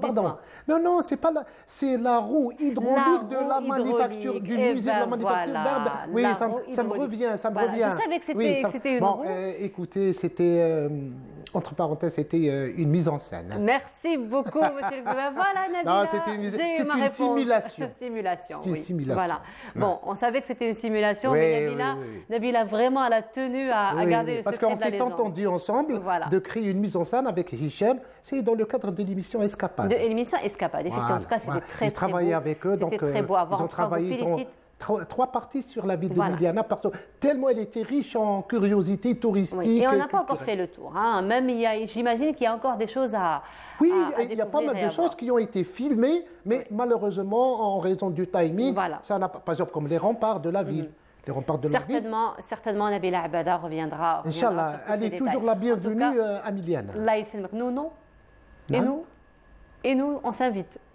Le Canal Algérie, toute l'équipe de Canal Algérie, n'importe quelle émission. Merci beaucoup. On est là pour vous recevoir à bras ouverts. Merci beaucoup. Alors on revient un peu à votre travail. Donc une bande dessinée consacrée exclusivement au petit Omar. Alors la naissance de cette bande dessinée. Il y a une petite histoire. Ce n'est pas ma création de A à Z. Hein. Là, c'est un travail collectif. Parce que au départ, le petit Omar, la révolution dans le cartable, c'était un roman. Oui. Un roman historique qui a été écrit par Madame Souhila Amirat, que je salue à cette occasion. Alors, je l'ai contacté parce que moi, au départ, j'allais faire une bande dessinée sur Ali Lapointe. Oui. Ali Ammar Di Ali, le shahid. Mais comme par hasard, je suis tombé sur cette dame, Madame Souhila Amirat, qui avait écrit un roman historique qui s'appelle Petit Omar, la révolution de l'eau cartable. Donc je l'ai contacté, je lui ai demandé est-ce que c'est possible de me donner l'autorisation pour adapter votre roman en bande dessinée. Elle était très contente et elle avait un problème de technique de scénario parce que là l'écriture change. Oui, effectivement. Parce que le scénario, il a tous ses techniques et tout. Et moi, j'ai essayé de l'orienter pour scénariser son roman. Et à partir de là, on a commencé à travailler. Elle commence à m'envoyer des fragments de scénario. Et moi, au fur et à mesure, je commence à illustrer. Bon, je me suis basé surtout sur la bataille d'Alger, parce que dans la bande dessinée, on voit quelques séquences que j'ai relevées, disons, que j'ai copiées entre parenthèses. Et avec le temps, donc on a terminé la bande dessinée qui compte 40 pages en noir et blanc. Et puis, on a cherché l'éditeur, c'était Madame Ziani, qui dirige une petite boîte d'édition, c'est Injaz Édition. Et donc, la BD a été éditée en 2018. Voilà. Donc, en hommage... parce que qui dit Petit Omar, dit Ali Ammar Di Ali Lapointe, Hassiba Bombali et Bouhamidi. Voilà, les 4 compagnons, d'ailleurs, sont tombés au champ d'honneur. C'était le 8 octobre 1955. Donc, ils étaient encerclés, la rue des Abderrahmane. Et puis on leur a donné c'est-à-dire l'ordre de faire leur édition. Mais comme eux, c'était des courageux, ils ont préféré que rando. Voilà, effectivement. Alors les 4 ont été... Et même l'explosion n'a pas touché uniquement la cache de ces valeureux combattants. Elle a touché tout l'environnement, parce qu'il y avait pas mal de maisons qui se sont écroulées, parce que l'explosion elle était tellement forte que pas mal de maisons ont été détruites. Voilà, effectivement. Et d'ailleurs, la maison a été réhabilitée aujourd'hui. Elle est en tant que musée, qu'on peut visiter donc, au niveau de la Casbah. Alors justement, aujourd'hui, nous commémorons le 65e anniversaire de leur disparition, notamment le petit Omar qui reste un symbole de résistance, un symbole donc, de la révolution algérienne. Une conférence est prévue? Non, la conférence a été déjà donnée le mardi à 11h à l'esplanade de Riyad Bet dans le cadre de la 14e édition du FIBDA. Donc j'ai donné cette conférence. Bon, il y avait un public pas assez nombreux mais très intéressé. Donc ils ont posé des questions sur le parcours de ce petit moujahid, parce qu'il était un agent de liaison dans la zone autonome d'Alger avec Yassef Saadi. Donc c'était un enfant qui faisait disons, il se déplaçait facilement parce qu'il y avait les poseuses de bombes. C'était grâce à lui qu'il leur a fait, disons, un chemin pour arriver à accomplir leur mission. Donc il était là pour coordonner. C'est lui qui a fait appel à Ali Lapointe, parce qu'il y avait un mot de passe. La bataille d'Alger. Donc il a fait pas mal de travail. Il a préféré être entre les moudjahidines, les fidélides, que aller à l'école. Alors justement, Monsieur Abbas El-Kbir, ce qui est intéressant avec ces bandes dessinées, c'est que les enfants aujourd'hui ont un moyen plutôt ludique pour apprendre leur histoire. Donc c'est ce qui est très très intéressant. Alors qu'est-ce qu'on peut faire aujourd'hui? D'autant plus que la bande dessinée, elle s'est ancrée comme une véritable culture chez nous. Donc on voit qu'il y a beaucoup de jeunes, d'enfants qui s'intéressent de plus en plus à la bande dessinée. Alors comment on peut encore une fois généraliser la pratique de la bande dessinée ou la bande dessinée pour la promotion de notre histoire, pour la promotion de notre culture? Oui, parce que la bande dessinée, c'est un moyen de communication, c'est un moyen d'expression. Et c'est-à-dire, à travers la bande dessinée, on peut véhiculer n'importe quel thème auprès de nos jeunes. Il y a les images, il y a les bulles, il y a... L'image, elle dit tout, elle résume tout. Au lieu de faire un texte long de 3-4 pages, en un seul dessin, c'est-à-dire on peut, donner le message passe vite avec l'image. Moi, avec le temps, je me suis spécialisé dans la bande dessinée historique. Donc si vous allez voir ma bibliographie, presque 99% de mes publications, moi j'ai plus de 10 albums de bande dessinée, dont la majorité c'est des sujets historiques. Alors, soit j'étudie, je traite les biographies historiques en bande dessinée, soit des événements. Par exemple, je vous cite le 17 octobre 1961, d'ailleurs on va célébrer prochainement, et je l'ai traité en bande dessinée. J'ai 2 albums de bande dessinée concernant ce thème, cet événement historique, 17 octobre, édité chez Daliman. Nous l'avons présenté d'ailleurs. Oui, je crois. Vous l'avez présenté avec nous. Je suis passé avec votre collègue. Avec ma collègue, voilà. Mahrez à l'époque. Voilà. Oui. Alors, ces 2 bandes dessinées, ils sont, c'est-à-dire au niveau de Daliman, au FIBDA, c'est-à-dire j'invite le public pour qu'ils viennent. Et aussi, j'ai traité avec l'ENAG aussi pas mal de biographies, El Kahina, Raïs Hamidou, Abdelmoumen Ben Ali, pas mal. Alors, des fois, je travaille en solo, je fais scénario et dessin, et parfois, je fais appel à un scénariste, c'est lui qui me fait la rédaction des textes et tout. Parce qu'un travail en tant que BDiste, des fois, c'est trop lourd et c'est trop chargé de faire le scénario, le dessin et la couleur. Voilà. Alors, même par exemple dans les pays étrangers comme la Belgique, ce qu'on appelle, ils font un travail d'équipe. Il y a des coloristes qui font uniquement la couleur, il y a des scénaristes qui font, il y a des dessinateurs. Donc, ce qu'on travaille, c'est un travail collectif. Et finalement, il arrive à présenter un bon produit. Alors justement, M. Abbas Lekbir, nous allons terminer sur une autre bande dessinée que vous avez donc éditée. Donc encore une fois, une bande dessinée qui revient sur l'histoire du pays, l'histoire d'un autre personnage qui a marqué cette fois-ci la diplomatie algérienne. Exactement. Parce que là, j'ai ciblé 2 dates. C'est pour ça que je suis venu aujourd'hui, le 8 octobre. Oui. Alors, le 8 octobre 57, c'est Omar, le petit Omar, Ali Lapointe, etc. Et aussi, aujourd'hui, on fête aussi le 60e anniversaire de la diplomatie algérienne. Oui. Parce que le 8 octobre 1962, donc, on a institué comme quoi chaque année de 8 octobre, on célèbre la journée nationale de la diplomatie. Alors, puisque moi, l'année passée, j'ai réalisé une bande dessinée sur le valeureux shahid Mustafa Ferrouri. Donc, c'était le premier diplomate shahid dans l'histoire de la diplomatie algérienne. Et j'ai fait ce travail, c'était grâce au soutien et à l'aide de sa fille, Mme Zoulikha Fodé. C'était elle a mis à ma disposition un tas de documentation, archives, etc. Et parce qu'il y avait déjà un livre qui est sorti, mais là c'est pour adultes. Moi j'ai essayé de vulgariser un peu, c'est-à-dire pour faire connaître cette biographie auprès de nos jeunes. C'est pour ça que j'ai réalisé cette bande dessinée qui est toujours au niveau. Elle a été éditée par une maison une agence de communication. C'est un.com. Donc c'est toujours disponible au niveau du FIBDA. En tout cas, merci beaucoup, M. Abbas, c'est moi qui vous remercie pour l'invitation. Beaucoup de succès pour tout ce que vous allez entreprendre, particulièrement la promotion de l'histoire à travers la bande dessinée. Merci encore une fois d'avoir été parmi nous ce matin. Donc plusieurs casquettes, archéologue, passionné de culture, de patrimoine, la musique andalouse, la bande dessinée. En tout cas, bravo pour tout ce que vous faites. Pluridisciplinaire. Voilà, merci encore une fois d'avoir été parmi nous ce matin. Alors vous avez parlé de musique andalouse et cette fois-ci, nous allons nous intéresser à la musique andalouse puisqu'elle a été à l'honneur jeudi soir. C'était pour célébrer donc le Mawlid Nabawi Sharif. C'est une soirée qui a été organisée donc à la salle Ibn Zaydoun par l'association Ahl al-Fan. Je vous laisse voir ce reportage de Faria Al-Hamdi. On se retrouve juste après. Un moment de joie et de bonheur à la salle Ibn Zaydoun.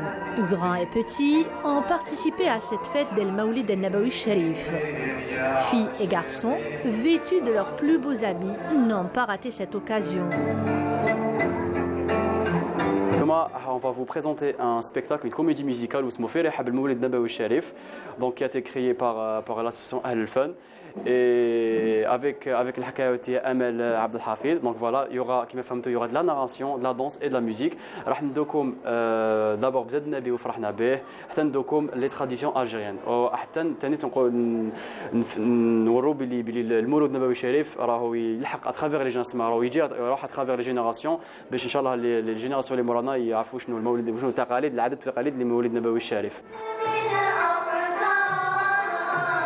Durant plus de 2 heures de temps, les élèves de l'association Ahl al-Fan de différents âges et niveaux ont présenté un beau spectacle de danse et de chant.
Selon Madame Mesrine Bourahla, le but c'est d'inculquer aux jeunes générations la culture de préservation du patrimoine et des traditions, en pareille fête religieuse, et leur faire connaître l'importance de célébrer le Mawlid al-Nabawi Sharif.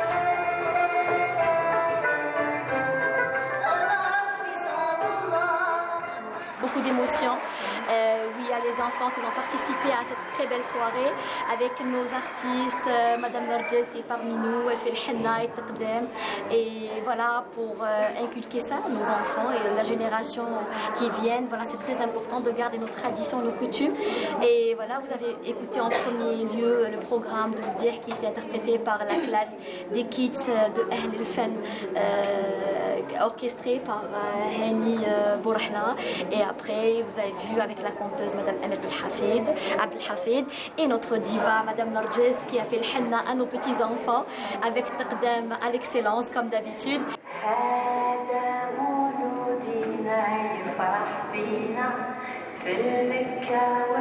La surprise de la soirée était la présence de la diva de la musique Hawzi Narges, conviée à rejoindre la scène sous les yeux nourris des femmes présentes.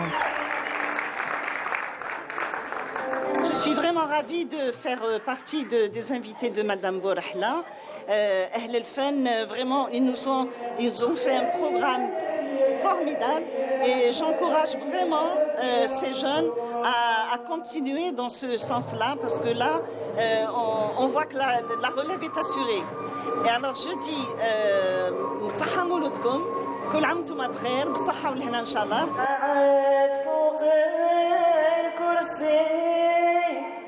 وصحابه عشرة يدوروا بيه وصحابه عشرة يدوروا بيه وجهه بالنعمان يفتح.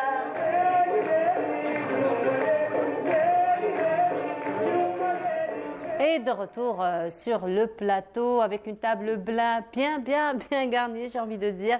Et nous recevons Widet ce matin. Widet, bonjour. Bonjour, Nour. Comment vas-tu? Ça va. Ça se passe bien. Ça va très bien. Ah, ça c'est bon.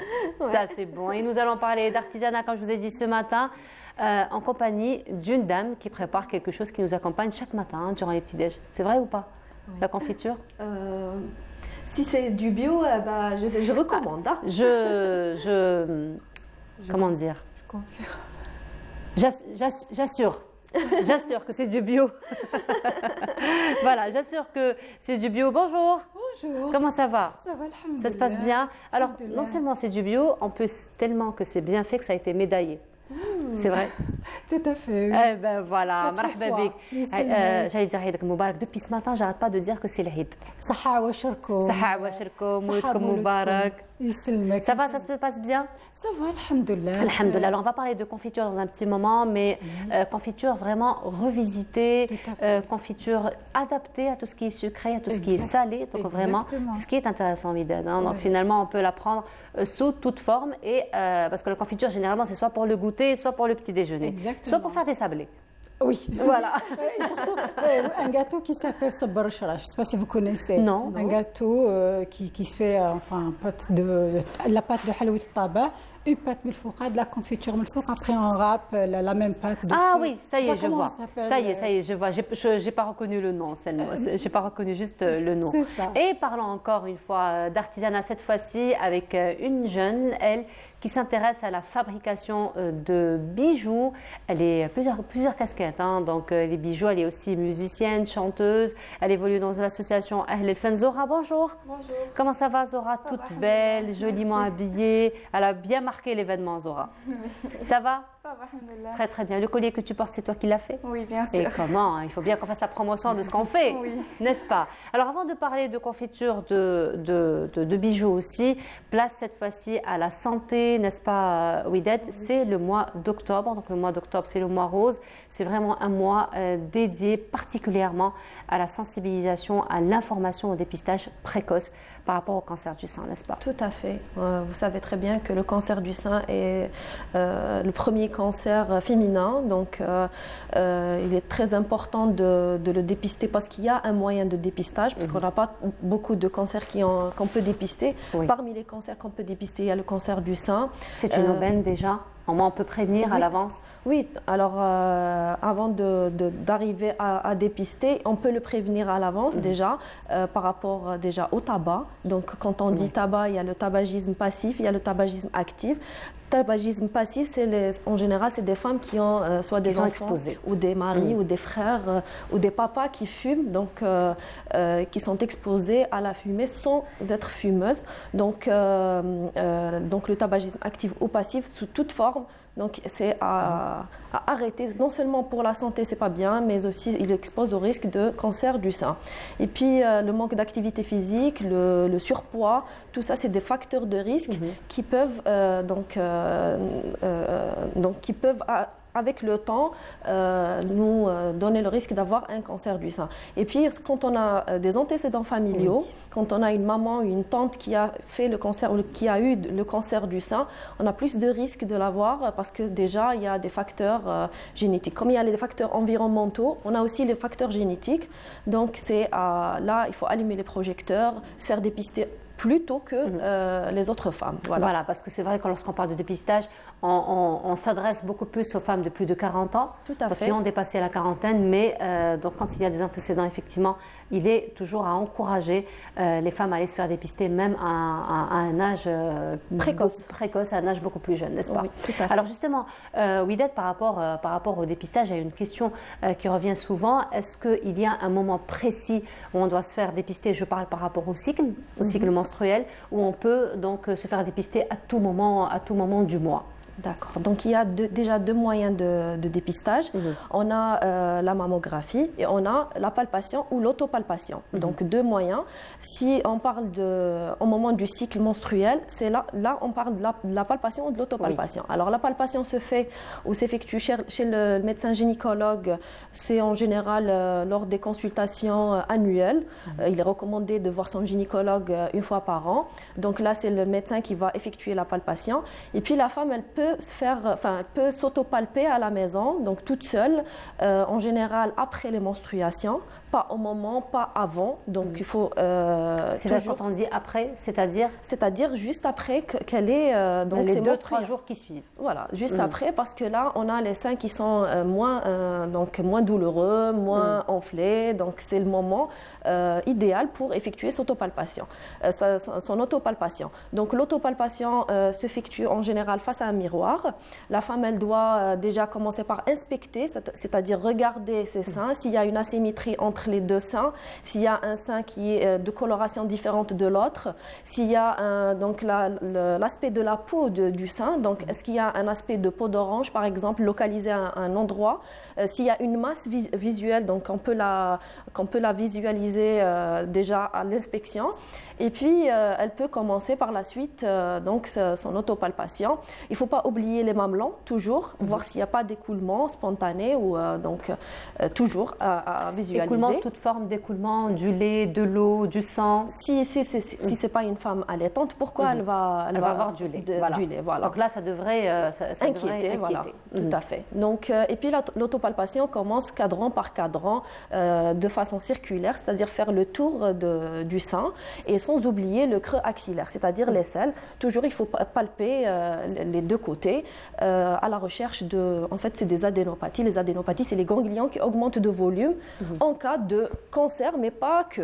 On peut avoir augmentation de volume des adénopathies en cas d'infection et d'inflammation. Voilà. Donc toujours, c'est-à-dire là, c'est pour ne pas aussi inquiéter. C'est pas parce qu'il y a quelque chose qu'on va directement penser. Là, par contre, il faut inspecter de façon médicale. Exactement. Et puis, quand on palpe, il faut toujours chercher une masse. En général, c'est une boule ou donc en général c'est dur, on sent qu'il y a quelque chose. Donc en cas de doute, il faut juste aller consulter son médecin gynécologue et puis le médecin il va encore refaire la palpation, il va donner l'examen nécessaire. Voilà, donc c'est vraiment le moment, il faut le faire tout au long de l'année, hein, mais là le mois d'octobre c'est vraiment un mois c'est vraiment l'occasion, ça permet quand même de faire un bilan aussi de l'année, d'autant plus qu'il y a beaucoup de campagnes de sensibilisation, donc on peut poser toutes les questions qui nous passent par la tête par rapport à sa santé. Merci beaucoup Widad pour tous ces conseils. Et bien entendu, l'alimentation est très importante. Hein. Oui, l'alimentation. Pas seulement pour le cancer du sein, mais pour toute la santé. Ah oui, c'est pour ça qu'il faut penser à manger bio. Tout à fait. Donc, il y a Amel qui te dit que tu es très jolie, tu es très coquette aujourd'hui. C'est gentil. Voilà. Et je suis de son avis d'ailleurs. Merci beaucoup. Et donc le bijou que tu portes, non. Il n'est pas fait de façon artisanale. Non. Mais il a été, c'est-à-dire créé de telle sorte que ce soit un bijou pour médecin, personnalisé, voilà. Ah oui, il y a un on voit le stéthoscope. avec un beau cœur comme ça. Donc vraiment, là on transmet tout l'amour pour le métier. C'est un cadeau de mes fins d'études de spécialité, voilà. Ah, bah, Allah yibarak. Alors justement, Zora, ça te dit finalement dans ton travail de personnaliser comme ça tes bijoux? Oui, mais moi je travaille avec des perles plus. Oui. Avec toutes sortes de perles, du cristal. On a aussi comme ça des perles semi-précieuses. D'accord, je peux voir. Oui. Et ce sont des pierres que tu choisis toute seule? Il y a quelqu'un qui t'aide à choisir les perles? Je choisis et des fois c'est ma mère qui me conseille. D'accord. Parce que c'est maman qui t'a appris? Oui, bien sûr. Elle aimait vraiment faire les bijoux et tout. Puis je lui dis apprends-moi et tout. Elle m'a appris. Et j'ai commencé à fabriquer toute seule. Et vraiment les modèles que j'aime. Et des fois je fabrique pour mes amis, pour mes proches. Voilà. Alors, c'est vrai que lorsqu'on travaille avec des perles, le souci qui revient toujours, c'est un peu comment marier les couleurs. Oui. Mais on voit que tu fais un très très joli mariage de couleurs. Hein. Merci. Donc, on voit par exemple pour cette petite parure. Hein, vous êtes de mon avis, mesdames? Oui, c'est magnifique. Surtout très joli, voyant son âge, la création, surtout son âge. Toucher aux bijoux semi-précieuses, pierres semi-précieuses, c'est vraiment pas mal. Hein. Donc, finalement, tu choisis comment tes couleurs? Parce que c'est quand même difficile d'avoir un travail aussi harmonieux. Il faut choisir, il faut suivre la tendance surtout. Oui. Il faut bien marier les couleurs et chacun ses goûts. Voilà. Voilà, donc mes copines me demandent de faire et je respecte leur goût et je leur fais comme elles veulent. Voilà, mais sinon tu leur proposes aussi parfois comme ça, tu dis voilà, je te propose de faire ceci, cela, telle couleur, telle pierre. Oui. Tu les connais les noms des pierres? Tu commences à apprendre? Oui, je commence. Ça, je sais que c'est du cristal. C'est du cristal. D'accord. Ça, c'est du cristal. Ça, c'est des perles semi-précieuses. Il y a aussi le johar, pas le vrai, bien sûr. Oui.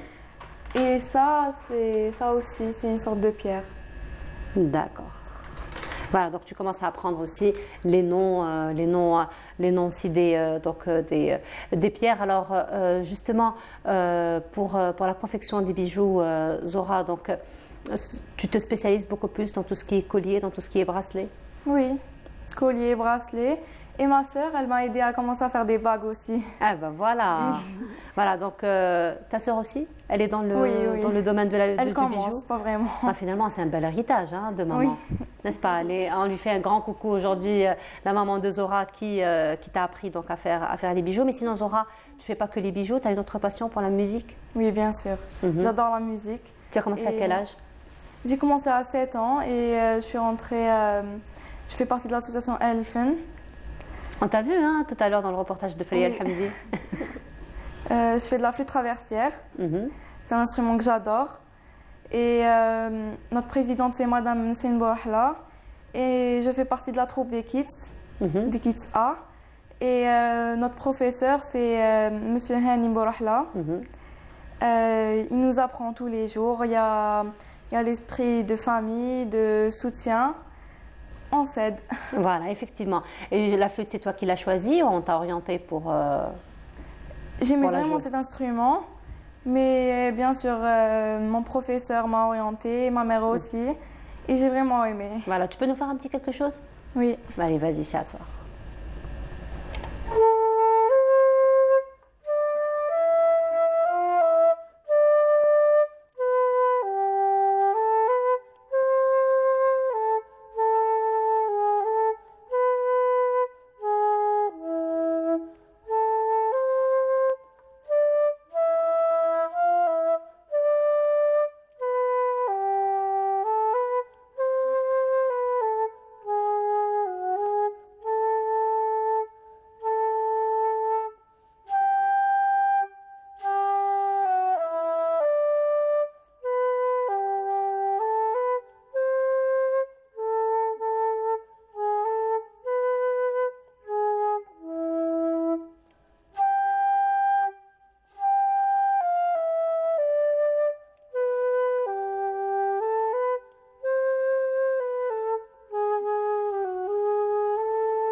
Bravo, c'est vraiment très, très, très joli. C'est pas très difficile, ça va? Il faut beaucoup s'entraîner. Oui, voilà. Il faut beaucoup s'entraîner, Oui. il faut avoir une bonne respiration surtout. Oui, une bonne respiration. Surtout la confiture, ça te dit? Oui, j'aime bien avec des tartines le matin. Ah, surtout, incontournable. Incontournable. Alors, c'est vrai que la tartine beurre confiture, alors tous les autres trucs, il y a eu croissant, pain au chocolat, mousse couture, mais vraiment ça n'a pas détrôné hein, la tartine beurre confiture, n'est-ce pas? Du tout. Alors là, le mousse couture, tartine. Voilà. Même si c'est le mousse couture, ça va avec. Beurre confiture, ça va avec. Hein. Ça va avec. Alors justement, Dalel, vous avez complètement investi dans le domaine de la confiture. Alors il est vrai que la confiture, ça fait partie de la culture algérienne. Hein, donc vraiment, c'est shbahtab là, comme on dit. Oui. N'est-ce pas? Surtout certains. Voilà, surtout lorsque le fruit il est gardé, donc toute la forme, je veux dire, il n'est pas mixé, il n'est pas. Donc c'est vraiment la confiture accompagne pratiquement toutes les occasions et c'est vraiment du quotidien. Vous avez donc investi le monde de la confiture, mais vous l'avez investi autrement. Exactement. Autrement. Donc la confiture, on sait très bien, c'est qu'il a score, qu'il a fruit et on s'arrête là. Pour moi, non, c'est pas ça du tout. C'est pas du tout ça. Oui. Pour moi, la confiture, c'est tout un art, c'est toute une histoire. Donc, j'ai fait quand même des études très approfondies concernant la confiture, le tout début de la confiture. J'ai déjà parlé de ça sur Bonjour d'Algérie. Oui, effectivement. Donc, je suis allée trop loin dans l'histoire pour savoir ce que c'est, comment, le pourquoi. La conservation, tout ça, je suis partie un petit peu loin, c'est-à-dire pour pouvoir donner un plus à cette confiture.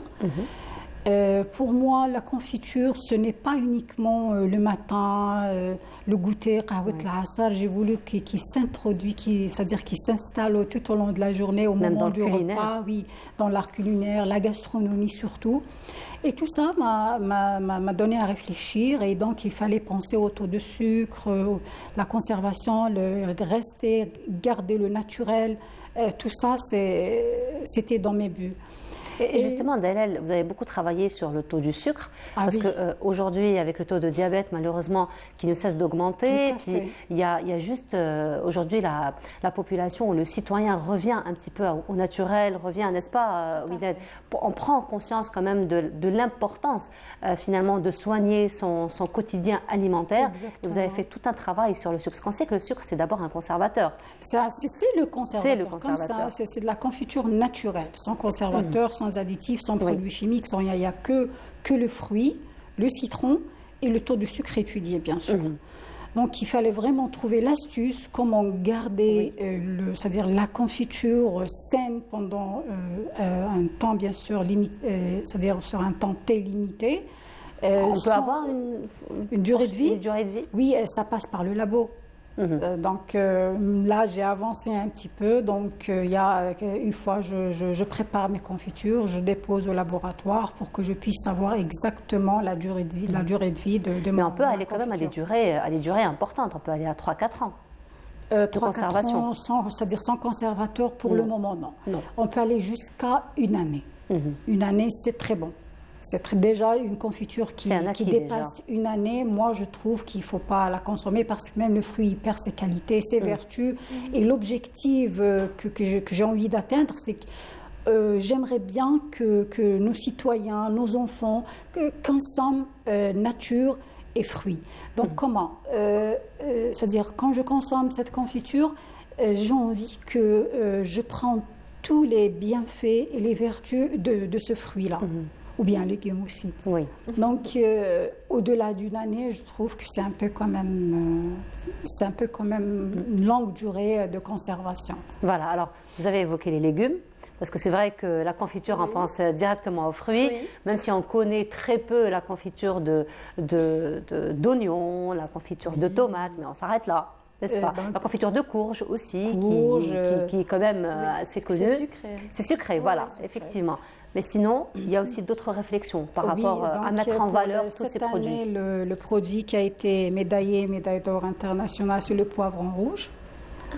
Donc, il a fait vraiment... J'aurais jamais pu imaginer une confiture à base de poivron rouge, en tout cas. Le poivron rouge, vraiment, c'était vraiment la découverte pendant le concours international. Les chefs, ils ont adoré. Vraiment, ils se sont dit comment qu'on a passé un petit peu à côté. Pour ne pas dire à côté, un petit peu oublié. Certains fruits, certains légumes qui peuvent passer par c'est-à-dire le déjeuner, le dîner, le salé sucré. Et vraiment, ils ont adoré. Donc, comment le consommer? J'ai déjà expliqué. Donc, sur un toast ou bien du pain rassis, on va un petit peu on va le griller. Une couche de fromage de chèvre, camembert si on a les moyens.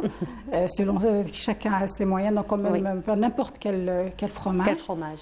Et de la confiture de poivron rouge dessus, et on accompagne ça avec de la salade, de la chorba, des entrées.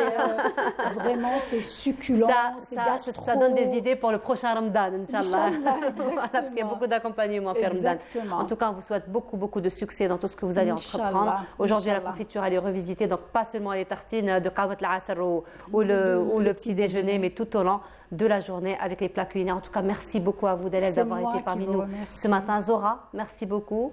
Wided, on se retrouve très bientôt, Inch'Allah, pour d'autres conseils, pourquoi pas. Et Zora, on termine avec toi. Tu vas nous faire un petit quelque chose? Voilà, nous arrivons à la fin de notre émission. Merci beaucoup de nous avoir suivis. Je vous souhaite une très agréable journée à tous. Vous retrouverez à la Diaboul Ma'ali dès demain à partir de 8h. Au revoir.